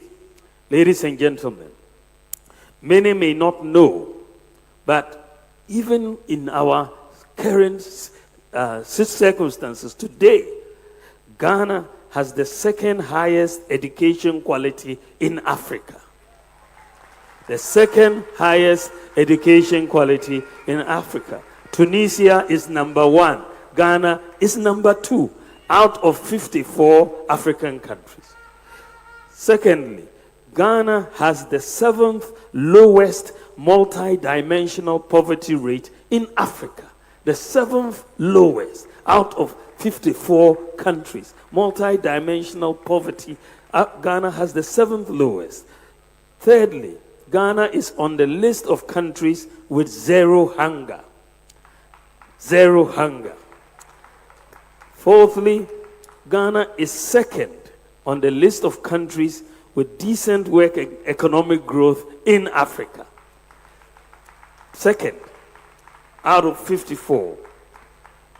Fifthly, Ghana is the only country in Africa with 100% access to financial inclusion by its population. Ghana has the fastest growing mobile money market in Africa. 7, Ghana has the 3rd highest food security in Africa. After South Africa and Kenya, Ghana has the 3rd highest food security in Africa. 8, Ghana is ranked 3rd in Africa in terms of affordable internet rates. Even though for me, I still think it's too high. But the ranking gives us 3rd. 9, Ghana has the largest medical drone delivery service in the whole world. The whole world. Ghana has the largest medical drone delivery in the whole world. 10, the Mo Ibrahim Index indicates that Ghana is the 7th best governed country in Africa. The 7th best governed country in Africa. 11, Ghana is on the list of 10 countries in Africa with the lowest petroleum prices. 10 countries, the lowest 10 out of the 54, Ghana is on that list. Number 12, Prempeh College and Mamfi Methodist Girls Senior High Schools have won world robotic competitions. World robotic competitions. So it is possible. It is, I'm just mentioning these to let us know that we should be confident about the future. It is possible to be world beaters. We can do things much better than the rest of the world, not just African countries. Let us think big. Let us think about possibilities. It is possible for us to be the best in the world. As I conclude, ladies and gentlemen, I believe that as Vice President, the policies I have championed or initiated have impacted or will impact the lives of virtually every Ghanaian. These include the Ghana card, the digital address system, mobile money interoperability, Agenda 111, e-pharmacy, Ghana.gov, One Constituency, One Ambulance, Zongo Development Fund, paperless ports, motor insurance database, renewal of NHIS membership on the mobile phone, the Ghana card number as your TIN, SNIT, and NHIS number, zip line drone deliveries, gold for oil, gold purchase program, and so on. I have 33 such policies to my credit as Vice President. As Vice President, I have 33 such policies to my credit. Through the successful implementation of these policies, I have proven to be a problem solver and a promise keeper. I challenge anyone to mention just one policy my opponent championed or initiated or implemented as Vice President. Just one. Just one. Just one. I have never been President of Ghana before. I am presenting myself to you for the first time to ask for your precious vote to serve you as your president and to continue the development agenda of the MPP. And in all humility, I would like you to give me the opportunity to become one of the most impactful presidents in Ghana's history.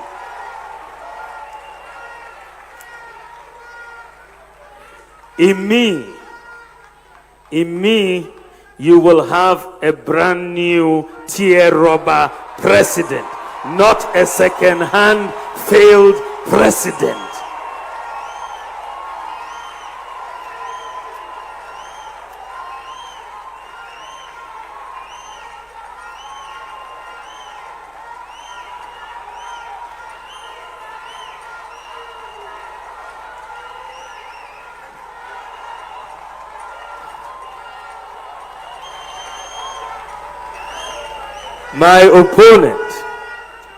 My opponent, the former president, to put it mildly, is very inconsistent.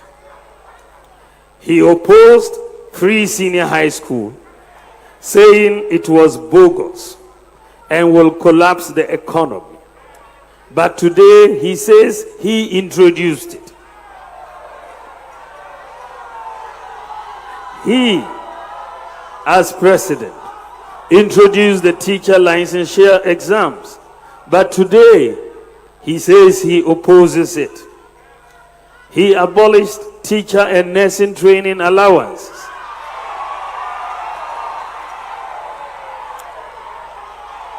He said he would abolish it even if it cost him the presidency. But today he says he will continue to pay them. He is not committed to it. It's just for political expedience.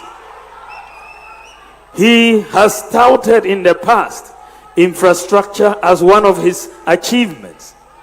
But because our infrastructure record is superior to his, today he says that infrastructure doesn't matter for the economy, that the economy is different from infrastructure. How can that be?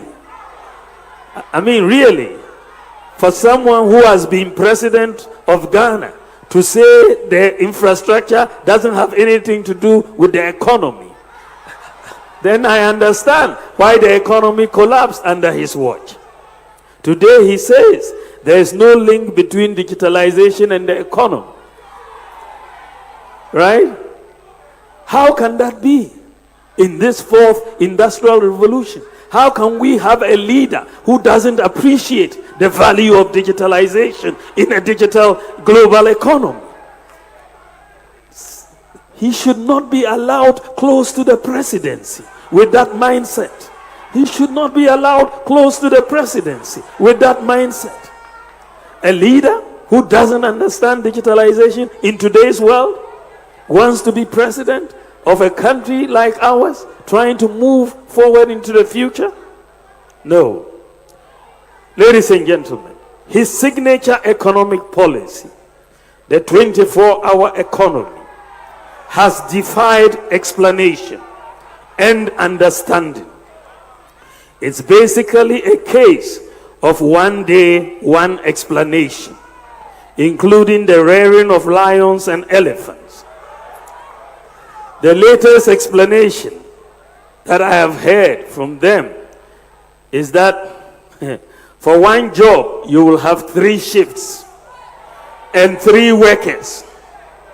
So if you have a school, one teacher will come in the morning, another will come in the evening, and another will come at midnight,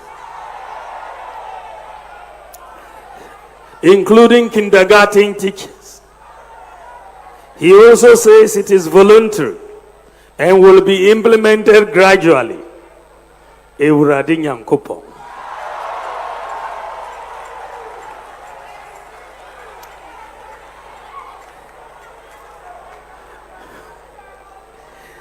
Ladies and gentlemen, I am determined to make a difference, a positive difference.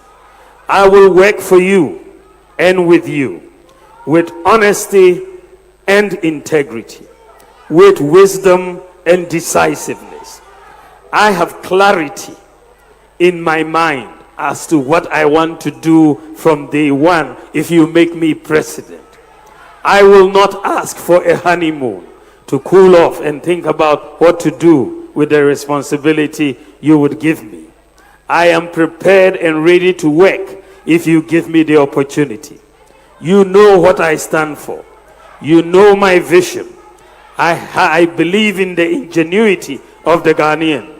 Together we can succeed in building a progressive society of possibilities, enterprise, compassion, open opportunities, and shared responsibility of every Ghanaian, born rich or poor, born in the north or south, born Christian or Muslim, born boy or girl.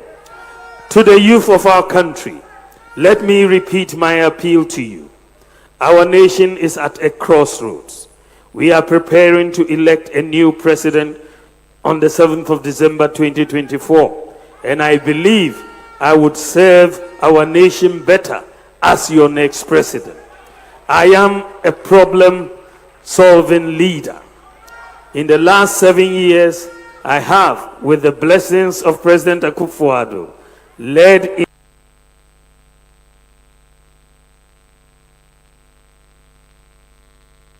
initiatives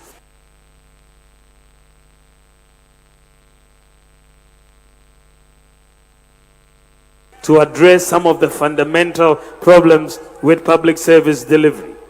I possess the integrity you require in your next president. I believe the Almighty has blessed me with the fortitude of character to ensure the implementation of bold solutions for the future. My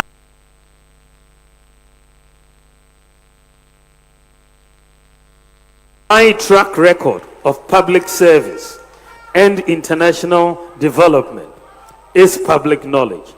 My entire career, from an academic through the Bank of Ghana, the African Development Bank, and to the current role of Vice President, has been anchored on competence, diligence, and effective management skills that I see currently sets me apart from the rest in the race.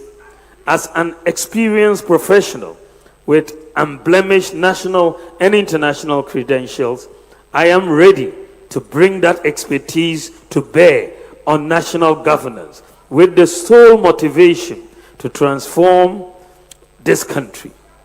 Given these and my verifiable personal integrity, I am convinced, ladies and gentlemen, that you will hand the steer to me to usher in a new management style that will give us more results, a paradigm shift in how we manage our resources, and let the benefits of nationhood reach out to every member of society. With humility, I declare that I am a visionary leader. Confront problems. I have exciting ideas needed for the 21st century. We have done a remarkable job in creating jobs in the last 7 years. Indeed, so far, as yesterday or day before, I checked on the data from Senate and other sources, and so far, from between 2017 and 2024, the latest data is that we've created 2.6 million jobs. 2.6 million jobs. 1.4 in the private sector and 1.2 in the public sector. This is the highest of any government in the Fourth Republic. The highest job creation. We have more to do because we still have high unemployment. Our youth still need jobs, but we have done quite a bit. Unemployment is still a major issue, but I'm making a firm commitment to sustain and expand the rebounding economy to address the problem of unemployment. With COVID, what I want you to put your minds to as I conclude, if with COVID and the Russia-Ukraine war and all the global depression, the worst since the Great Depression of 1933, if with COVID and all of these global problems, the high increase in the cost of living, depreciation, exchange rate, debt levels going up, all of that hit us. Notwithstanding all of that, we've created 2.6 million jobs. Can you imagine what the next 8 years under my presidency will look like? Just think about it. Just think about what we are doing for businesses. Look at 30 billion we are going to be passing on to the private sector.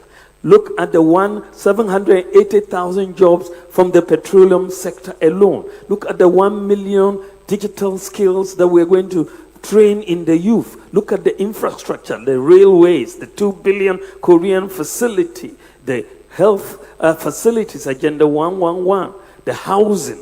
Just think about all of this. If in 8 years, with all the challenges, we were able to do 2.6 million jobs, it shows by just plain logic and reason that we will do much more than 2.6 million in the next 8 years.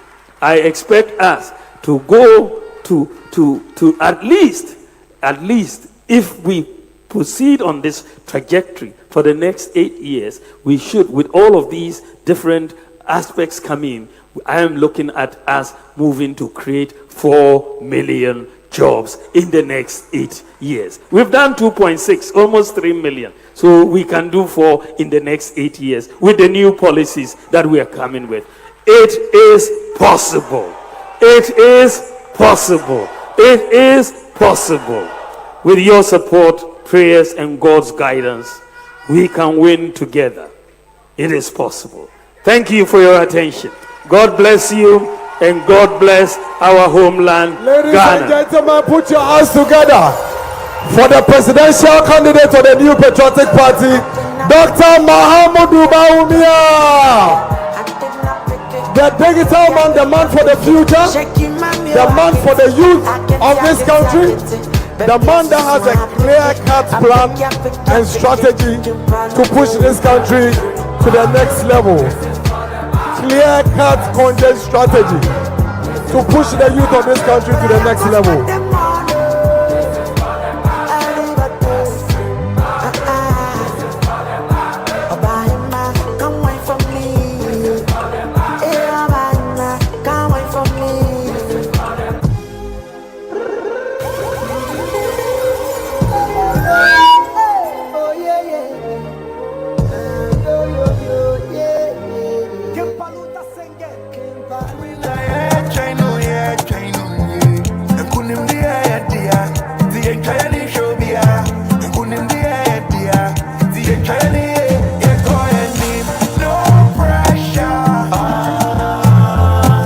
Over the past 8 years, the NPP has been committed to creating jobs and transforming lives across Ghana.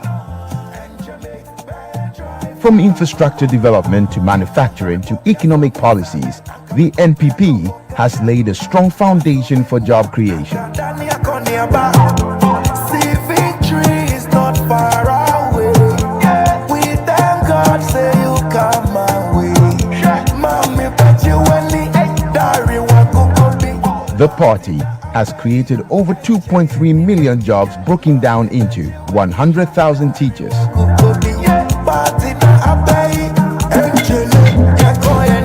54,000 healthcare workers, 40,000 personnel in police, military, fire service, etc. 200,000 industrial jobs through One District, One Factory, One D, One F initiative.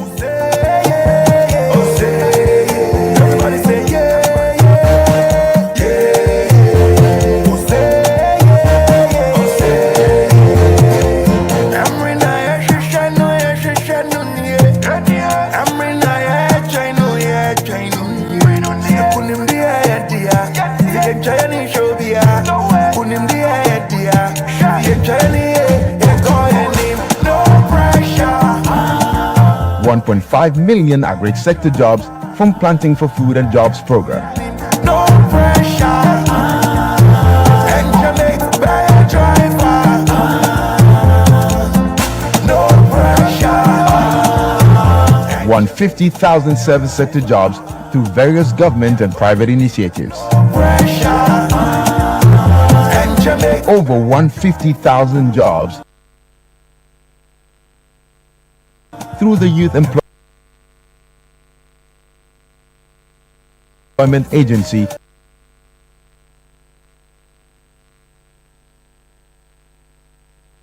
and 100,000 NABCO jobs. 100,000 SME jobs. In construction, 60,000 jobs through road, housing and other infrastructure projects.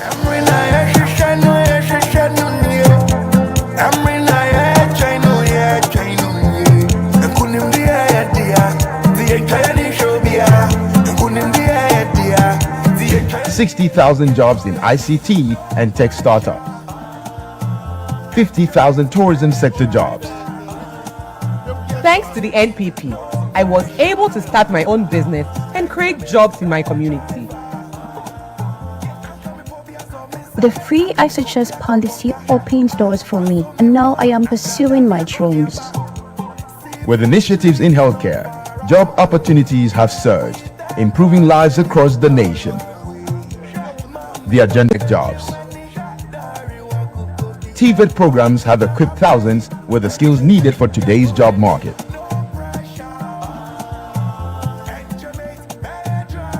The NPP's digitalization efforts have created a thriving tech. In its 2024 manifesto, the NPP promises to create even more jobs and opportunities for the youth. These include free tertiary education for students with disabilities, student loan without a guarantor, expansion of TVET programs to reach every corner. The NPP promises to boost the digital economy with new tech hubs and innovation centers.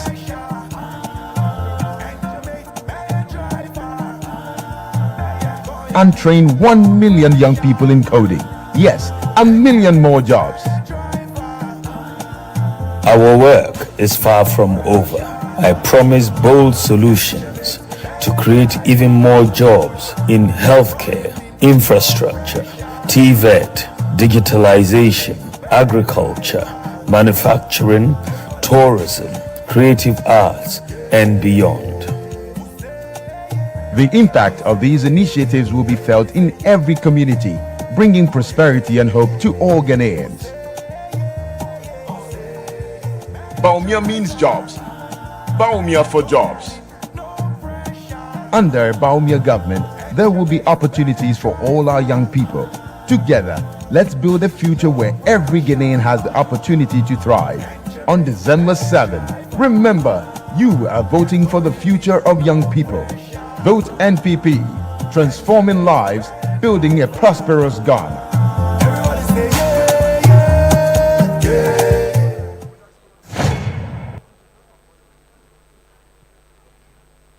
Good evening. Is it working? Good evening. Thank you very much, Your Excellency, for your presentation. My name is Amir Debra. I am an entertainment and lifestyle blogger. And my first question would be, when you were talking, you did mention some of the jobs you've created and what you're going to do. Right. But when I look at jobs and the youth, it's one thing having a job, and then it's one thing having a well-paying job. And on the flip side, people are complaining about salaries not being good enough. And across board, I don't think in the last 8 years we've seen something that was so significant to change the salary structure across board for people. So as we are looking at creating jobs, also, what are you going to do if you come into office in terms of creating lucrative jobs for people? Because I don't want to arrive at the airport and see airport staff begging for money or complaining that they're not earning enough. Yes, thank you very much. And I think that's a very good concern for all of us, because you want decent, well-paying jobs that can make ends meet. And so for us, you start by education and skills training, right? That the skills can get you the better jobs, right? Because there are certain skills that are demanded, whether it's in the oil industry, fabricators and welders and so on, and they tell us we don't have enough of them. We have people looking for the jobs, but they may not have the skills. So how do we match the skill set with the labor market demand? It's a very, very, very important thing. And this is why, we have the Ghana Skills Development Fund. We've got a $40 million investment in that to build skills of Ghanaian workers.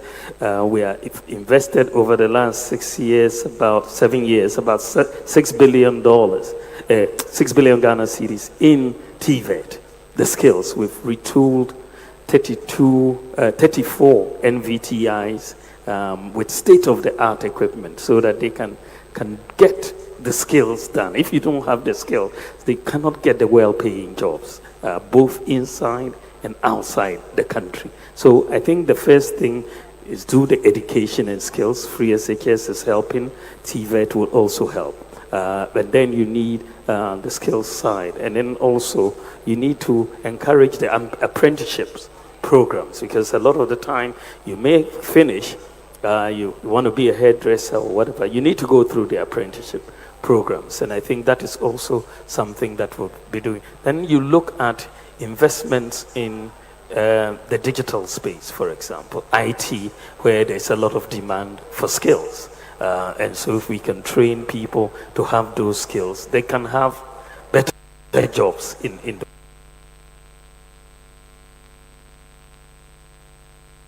those skills.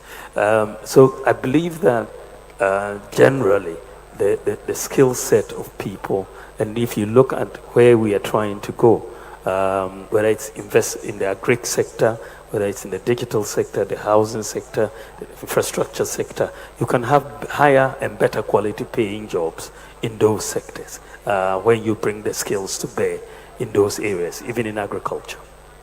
So maybe Sheldon can... All right. Doc, my name is Bernard Kojamo Afuba. In the You are very famous. Nickname for you, maybe you have not heard it. I call you Bawizi. So, right. Thank you. Yes, Bawizi. So for Thank those you, who don't know yet. Sheldon. But my question is, I run a youth-driven platform. I engage a lot of youth in my line of work.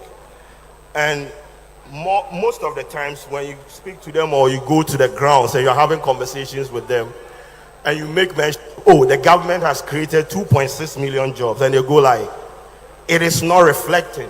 We do not have jobs. And that is like general atmosphere amongst most of the youth out there. Either they have been employed and they are being paid paltry sums of money, their salaries are not being paid on time, or they have not been paid at all. So just standing here and telling us that you have created 2.6 million or 2.3 million jobs is not enough for us. We want to see the tangibles. We want to be employable. We don't want to be employment statistic at the end of the day. So I want to know what your government is going to do to expand the various sectors of production so that we can absorb all these people into the system and they get paid well.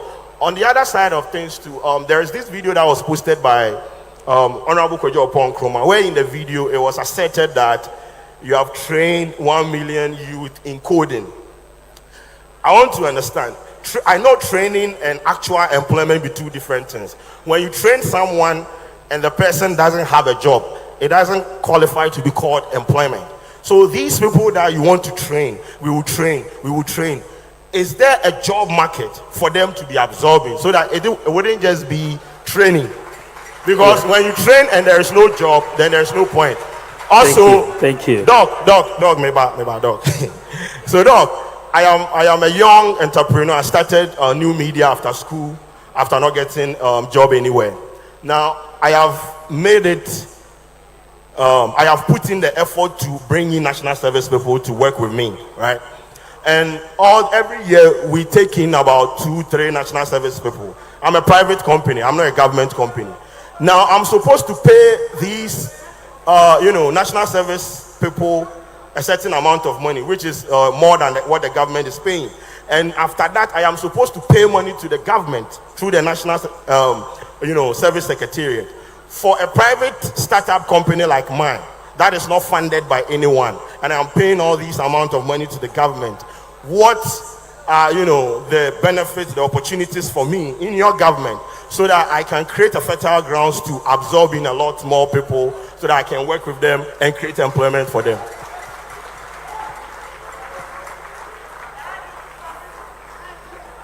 Thank you very much, Kojo. I think there are about 3 questions, if I recall. You made the right point to start with.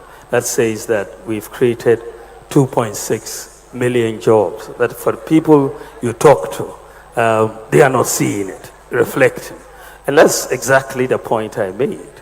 That, in fact, even though we've created 2.6 million jobs, it's not sufficient. The demand for employment is very high, but you can just imagine that if you had not created this 2.6 million, the demand would have even been higher, right? So the fact is that it's true. We haven't done enough in that sense that you want to do more. And this is why I believe if you look at the program I'm putting forward, it's very, very key. The business side, you look at the tax reforms that we are proposing that will help stimulate the private sector. I'm talking about people who have issues with tax liabilities and are not able to hire people but if you give them an amnesty, all of a sudden there's a significant capital injection of sorts so that they are able now to hire people and restart their businesses. But if they have to use their capital to pay GRA, all these tax liabilities, you have a big problem. So you look at those reforms, the move to the flat tax system, making our tax system very transparent. A lot of businesses, and I've talked to many, have so many challenges with the tax system. I believe that the Buy Ghana First policy, which I'm going to back up with law, is also a major avenue for job creation. Because at the moment, the default setting, given our Public Procurement Act, practically tends to go to import whatever you need to buy as government. Because the local firms are not able to be price competitive. So the foreign firms win the bids almost all the time. So I want us to factor in the cost of unemployment in the bidding processes to say, look, if you give it to the foreign firms, you are creating unemployment. So how do we bring the jobs to our people? Bring a law, and then at least you have to buy Ghana first, and then we get more jobs to our people. So I think that is. Then you look at the whole issue of the cost of power. Power is very expensive for our businesses.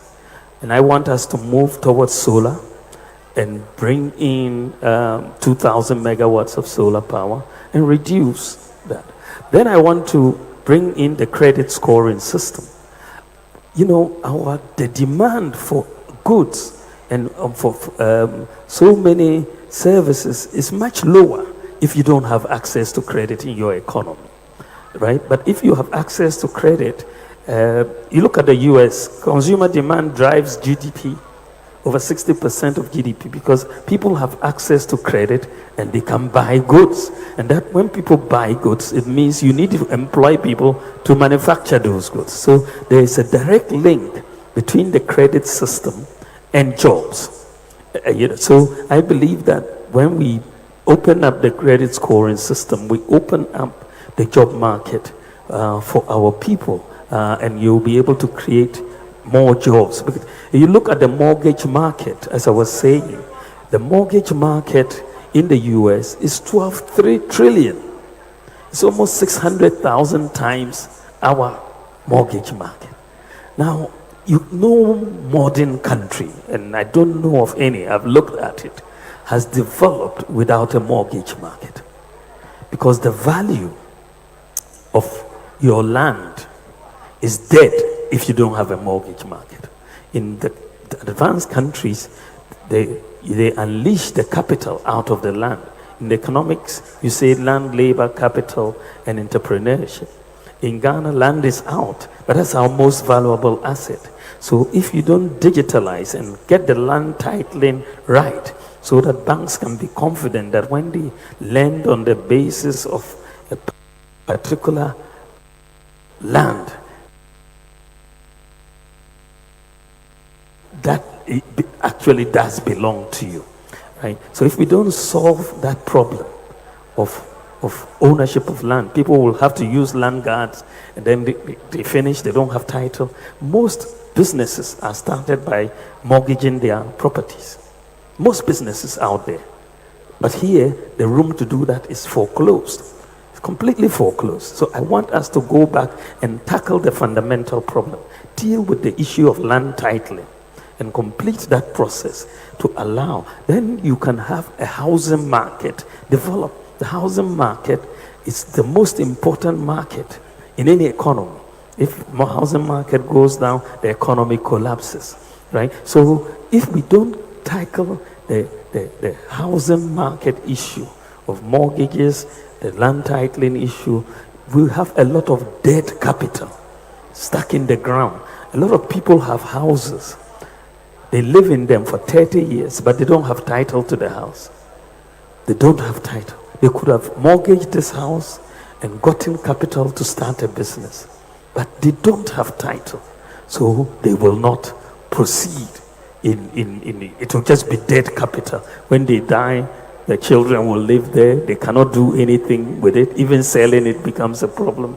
So if we don't develop our housing market, we're not going to develop, So these are some of the things I believe that we need to do. I mean, you raise another point about skills. Like people are trained 1 million, and all of that. That is very, very important point.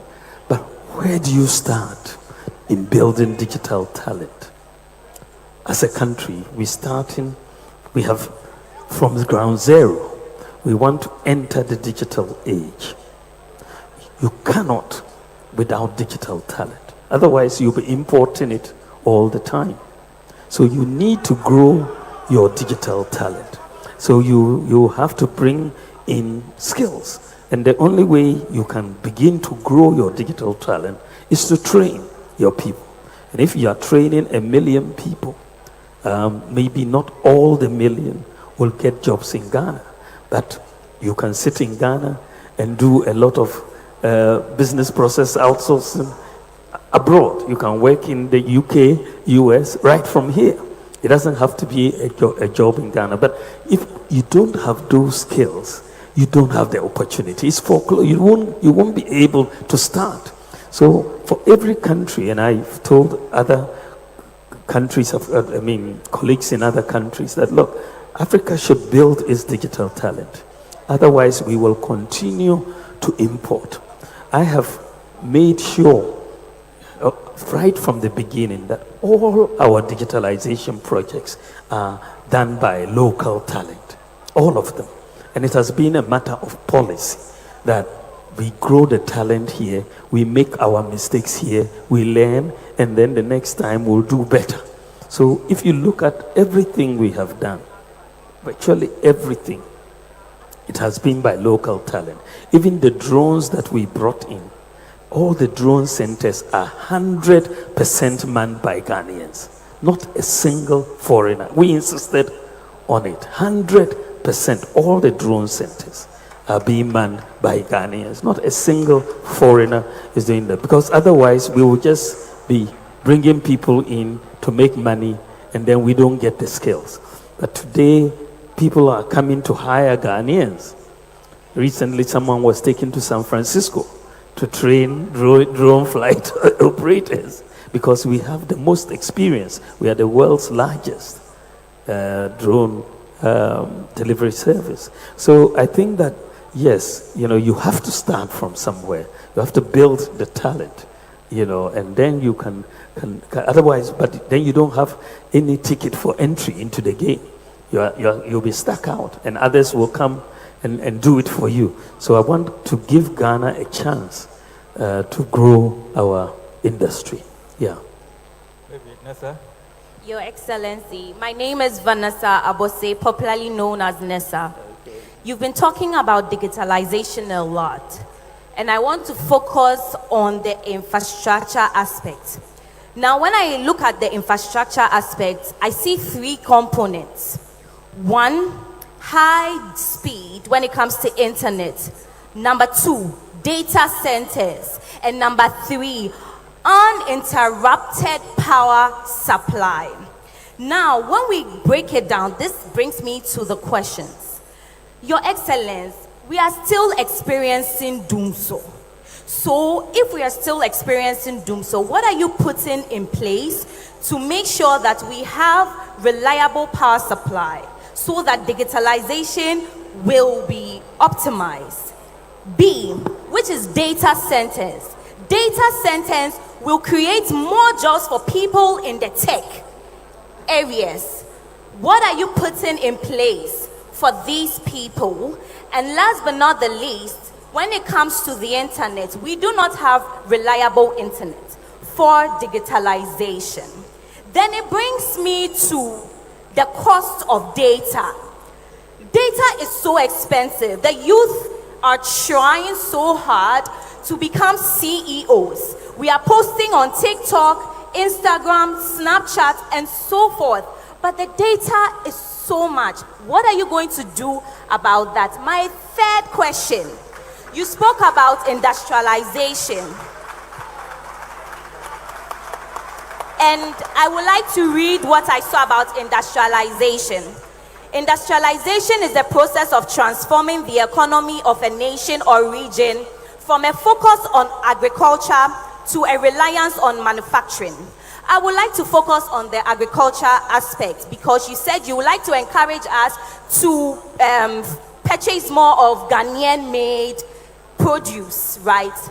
Mr. President, Your Excellency, Dr. Bawumia, Ghanaians are scared about their health when it has to do with the water situation.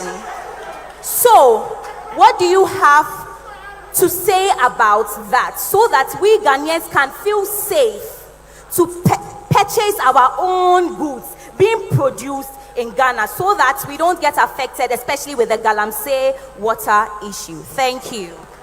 Thank you very, very much, Vanessa, for those questions, and they're very, very important. I think that you've raised pertinent issues that go to the heart of a functioning digital economy.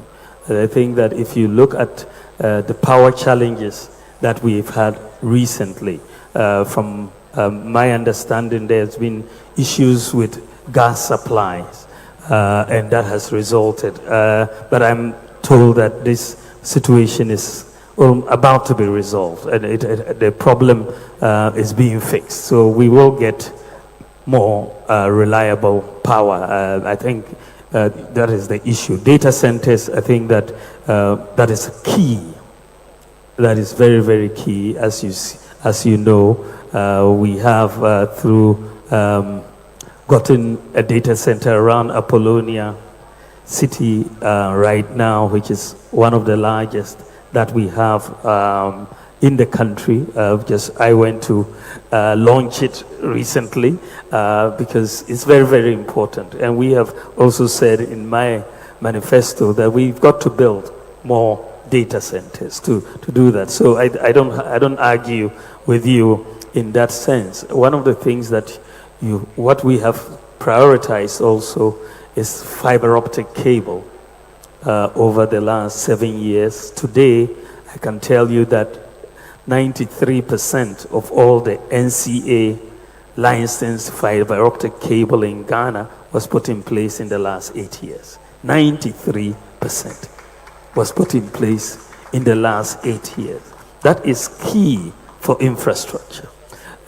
Just a couple of days ago, we launched 5G, which is going to seriously increase the speed. You know, you're talking about, at least 100 times faster than 4G, maybe 1,000 times, and then 100 times more capacity than 4G. So I think that coming in with 4G, you're going to see major increase in speeds. With 5G, major increase in speeds. In terms of internet penetration, as you have rightly pointed out, one of the barriers for us is cost of data. For all of us, for all the youth that I speak to.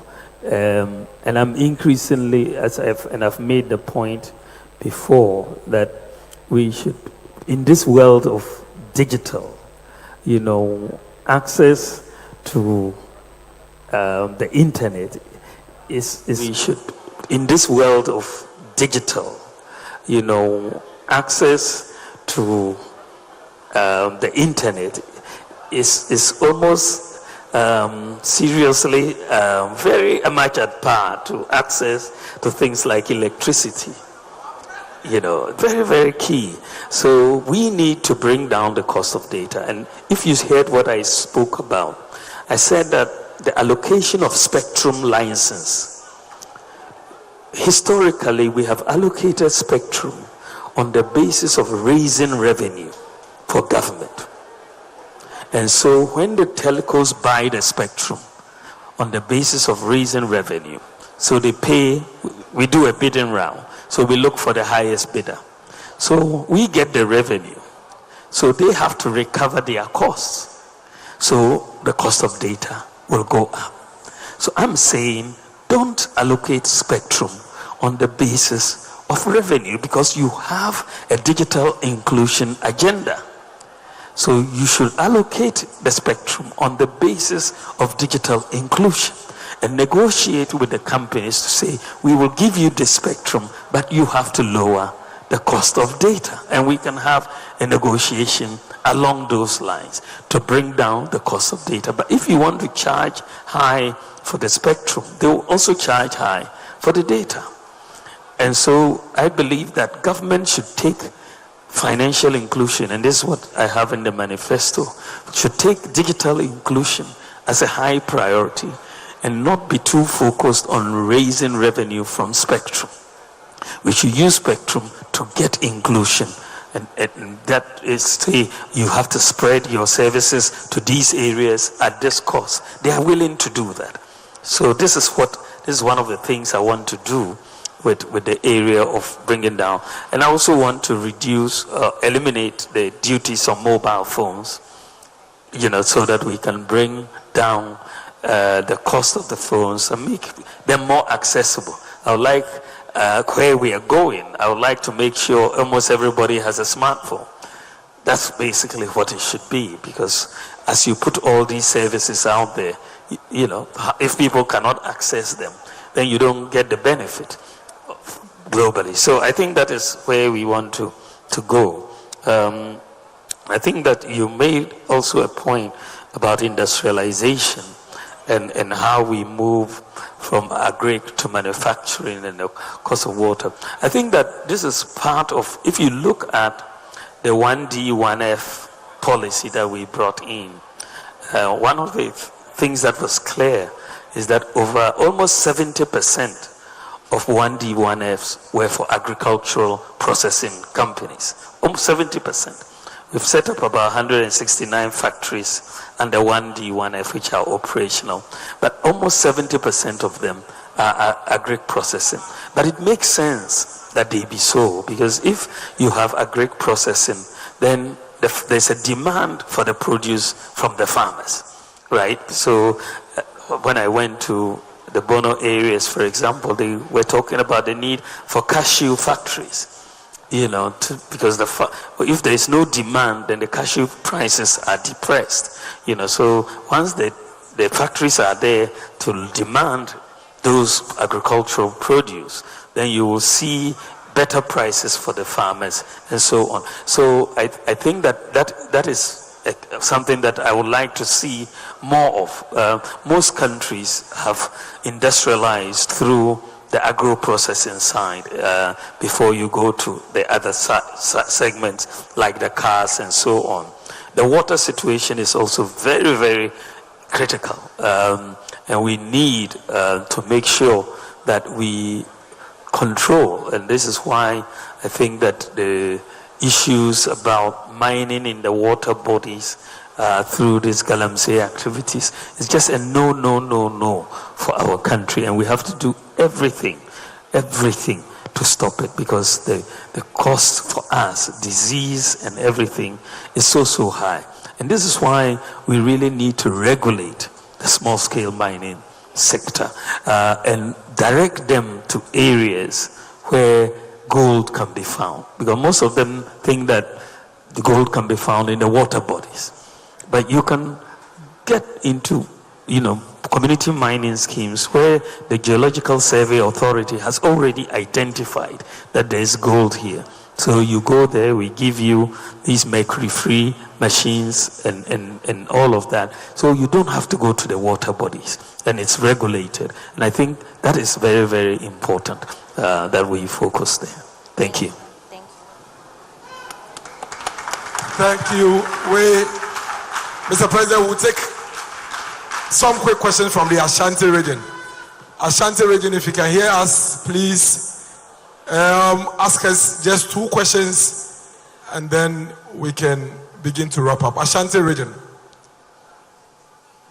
Ashanti region. Is that the Ashanti auditorium? Yes, that's Ashanti region. Please go ahead with your question. Go ahead with your question. Hello. Good evening. You see. Please, my name is. Hello? Please, my name is. Vice President. Hello, Mr. Vice President, which we all call you the economic wizard. I would want you to help me with something here, some economics here. With the SMEs you are planning of empowering, I would want to ask, after our produce and whatever we've done and with our supply, we would want to know how and the steps you've taken to help with the demand, which is the household, to actually hold whatever we are doing. What steps are you going to take in your government to actually bridge that gap for this household to patronize whatever we are doing, not to cause loss and again surplus of whatever we produce? So in Kumasi, as we know, we are into trading. So we want to know, how are you going to help us, someone like me in the eatery industry, which I own a restaurant, Let's Eat Good. I would want to know how you are going to help us do that. Please explain with your economics lecturing. Thank you. Second question, please. And an upcoming entrepreneur, so I'll really tackle on the SMEs. I heard of investment credit tax concerning your tax modification and an initiative. So I would love you to throw more light on that, because I'm in Ashanti region, so I'll talk for Ashanti region. And for Ashantis, we are known for doing business so as a young female entrepreneur, what are some of the incentives that you may bring on board to help boost and then bring growth to my business as a youth? Thank you. Thank you. Mr. President, if you can take these questions, please. Thank you very much. I think that the first question was how we bridge demand and supply. If we give the businesses incentives to produce, where is the demand coming from to buy? I think that is an old age question. But I think that one of the first things that we need to do is to first create the capacity to demand. One of the things that I've been pushing for, and thankfully is coming into being, is to make sure we build a credit system in Ghana. Because a lot of consumer demand in many of the advanced countries is driven by credit, right? So if you are in a nation with no or little access to credit, you will be producing at a low level equilibrium. But if there is access to credit, then there's demand for your goods, and people will buy the latest phone, the latest TV, the latest consumable. So for traders, I think generally we want to see that there is a demand that can be driven by credit availability. And this is why the credit scoring system for me is going to be so transformational for Ghana. I've been working on this for 16 years. I introduced the first Credit Reporting Act for Ghana in 2003, I think, or so, yes. Around 2003, yeah. So, and then we sort of been trying to get, or maybe 2007, trying to get Ghana moving in the direction of a credit reporting and credit scoring. For the 8 years of the previous government, very little was done. In fact, nothing was done. And so when we got back, we said that, look, let's pick this thing up and work to bring a credit system to Ghana. But you needed to put the Ghana card in place, the digital address system, mobile money interoperability, so that everybody could have a bank account. Now we've been able to do all of that. So for the first time in our history, we are going to have a credit scoring system that allows people, and as I said, I see digital lending coming up very, very soon. You're already seeing it. Phone companies are giving people loans and so on.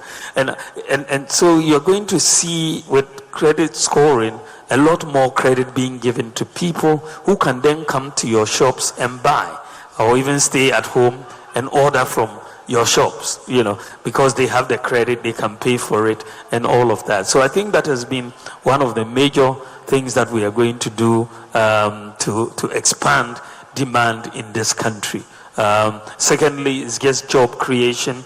The more jobs you have, the more incomes there are, and then you have more purchases from businesses. And I think if we can get in, for example, tourists coming into Ghana, as we are enhancing our tourism industry, creative arts industry, the visits, the e-visas that we are providing, the free visas to Caribbean and African countries, if you make Ghana popular in terms of tourism.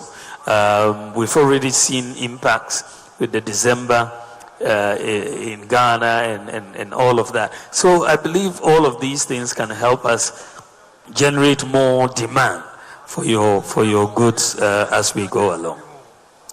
Then the other question had to do with investment tax credits, and basically, as an investor, a tax credit basically will be able to say you may owe this amount in tax, but we'll give you credit for it. And so for the next 3 years, you are not going to be able to, we are not going to demand for you to pay these taxes. And that gives you capital. As I said when I was speaking, many companies, the first 3 years, are just trying to find their feet. This is not the time you want to be looking for tax revenue from them. When they set up the businesses and they employ people, then they'll make money. Once they make money, you'll get your tax. But if you don't make money, you don't get taxes. So I don't want our tax authorities to go and be chasing people for taxes, for incomes they have not even yet made. Sometimes people are told pay in advance. That is the case. That pay in advance. What pay in what advance? You haven't made the money. How do you pay? So you need to make the tax system friendly to investors. And this is what I intend to do. And so the flat tax system is simple. If you make zero income, you pay zero taxes. There's no pay in advance matter. You see what I mean? It's a simple tax system, flat. You see what I mean? It's a percentage of your profit. If you made no profit, you have zero to pay. It's a very simple system. And so I believe that we will be able to do so to help entrepreneurs and businesses moving in this direction. Thank you, Mr. President. Western region and Eastern region that we are done. One question from Western and one from Eastern. Shall we have Western region, please? Western region. Western region. If Western is already, let's do Eastern region.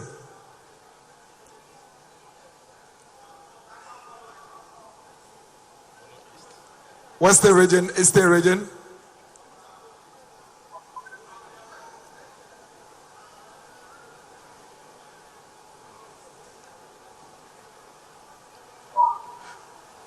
Okay.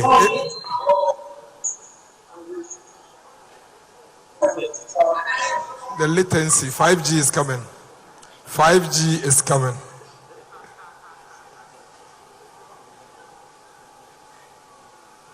Are we getting Western and Eastern?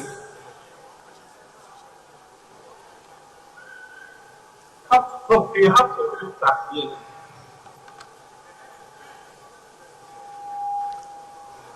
All right then, we'll take one question then from social media, and then would.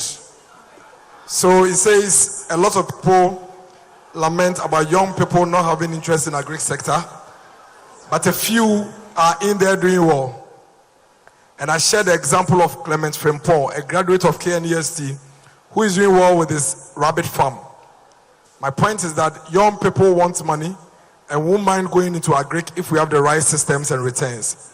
what assurances do you have for us towards creating agri jobs? You have 1 million digital jobs. Can you have 1 million agri jobs? What is your plan for creating jobs in the agriculture sector? Philip Mensah is asking. Thank you very much. I think that so far, what we have seen in the agri sector has been quite remarkable over the last 8 years. When we came into office, agricultural growth of GDP was 2.9%. 2.9%. Today, we are talking 5.4%. And it has been consistent over the last 8 years. This has been one of the good things, I think, that the Planting for Food and Jobs program has brought to us. We've reduced rice imports by 45% since 2008. 45% reduction in rice imports. Many people don't really recognize that, but it's a major achievement. And our goal is to eliminate rice imports by 2028. Right, if we continue on this trajectory, having come down by 40%, I believe we are going to be able to get there. So you're seeing increased production and also jobs in the sector. But one of the problems with agri jobs, some of them are very temporary and seasonal. And so when we did our job calculations, for example, for this 2.6 million figure, we excluded all the Planting for Food and Jobs sector, because they may be there in one season and then you go and look for the particular person, they are unemployed in the next season until it comes back again. So I said exclude all those jobs. Even though you created them, I don't want to include them in the data because they are too seasonal sometimes. So that is the case. One of the problems, I think, if you look at our agri sector, is that we do so much rudimentary technology. We don't apply enough science. Agri is very scientific. The soils must be studied, and the type of soils for particular crops is very scientific. And so we need to invest in that research.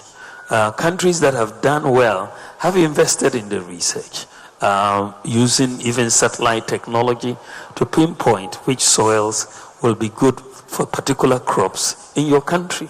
And so you just don't go and say cassava, and so I'm starting to plant cassava wherever I am. The soils may not be good for that, and you need to do that. The other thing is that Africa, and for that matter Ghana, we do very little of our land is irrigated. You look at the Volta across, the whole Volta, what sort of irrigation have we used the Volta for? You don't see irrigation schemes. But we have the largest man-made lake in the world, the whole world, the Volta Lake, the largest. We can do so much farming using the Volta to do irrigation. So much farming across, So I want to see, in terms of agri, we need to look at the science, the soils, and so on. We also need to look at irrigation, and we need to apply technology. You cannot. Today's technology is digital in the agri space. Agri-tech is very, very high now, so you need to apply technology in the agri space, sensors and so on for irrigation.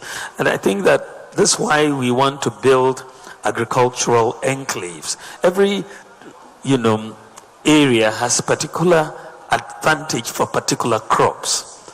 And so we should be looking at enclaves that deal with specific crops. Some areas will be rice, some areas will be tomatoes, some areas will be maize, right? But we need to identify and support the planting of those particular crops in those areas. So this is why we are proposing these agricultural enclaves to do that, and also to be supported by production processing facilities at these enclaves. So every enclave, if it's a cashew enclave, you must have a cashew processing plant in that enclave. If it's a rice enclave, you must have rice processing plants, and so on. So you want to support those enclaves with processing and also with irrigation. But the biggest constraint for many farmers is finance. Right, so this is why we're saying that we need to redirect Agricultural Development Bank, working with the financing, the SME banks, to get into agriculture.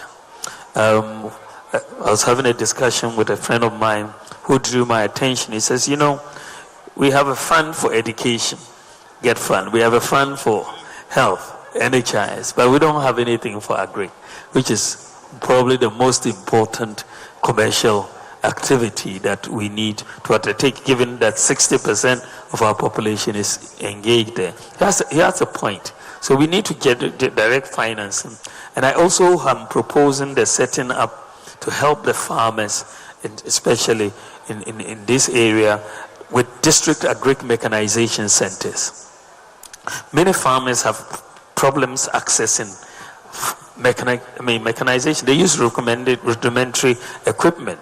So if we can get them the tractors, the combine harvesters, the planters that they can use in their districts, then you really solve a big problem.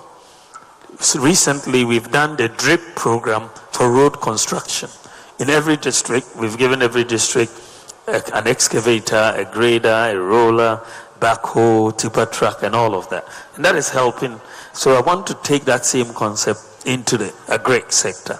Let's work with the private sector and get every district, every farming district, equipment, a center where the farmers can go in. I've seen many of the farmers, many of them are poor. Even renting tractors is a problem. So we need to help them. So these are the areas, and I believe that if we apply technology, we will generate a lot of jobs in the agri sector. They're much more than, because it's the biggest sector, much more than any other sector, if we give the farmers the push and the lift. Yeah, thank you. Thank you very much. Thank you, Mr. President. Please put your hands together for the Vice President and Presidential candidate of the NPP 2024 elections.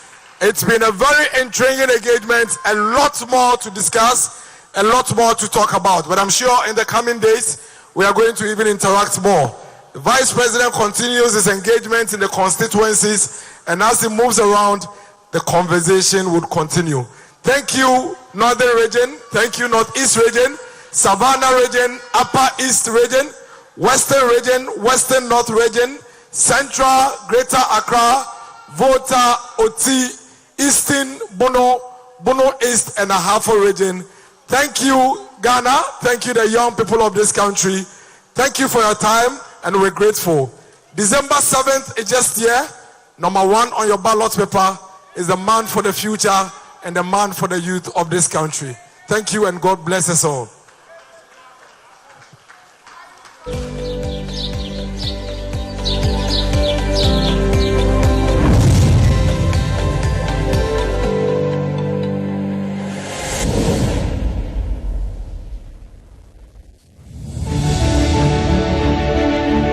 Over the past 8 years, the NPP has been committed to creating jobs and transforming lives across Ghana. From infrastructure development to manufacturing to economic policies, the NPP has laid a strong foundation for job creation. The NPP promises to boost the digital economy with new tech hubs and innovation centers and train 1 million young people in coding. Yes, 1 million more jobs. Our work is far from over. I promise bold solutions to create even more jobs. The impact of these initiatives will be felt in every community, bringing prosperity and hope to all Ghanaians. Join us on Sunday, November 3rd at 5 p.m. on your favorite TV, radio, or social media platform as Dr. Bawumia lays down his agenda for jobs for the youth of our country. Bawumia means jobs. Bawumia for jobs.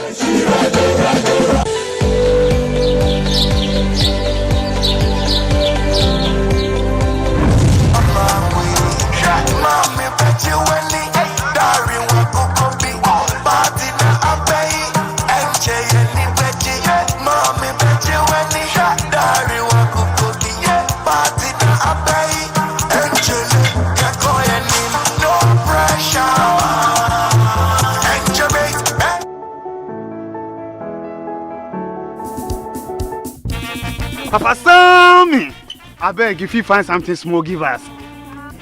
Bro Sammy, you see, no be say boys no want do nothing and just they rely on handouts. Jobs to no deal. I understand the hustle. Hope they come. John Mahama, they come do the National Apprenticeship Program.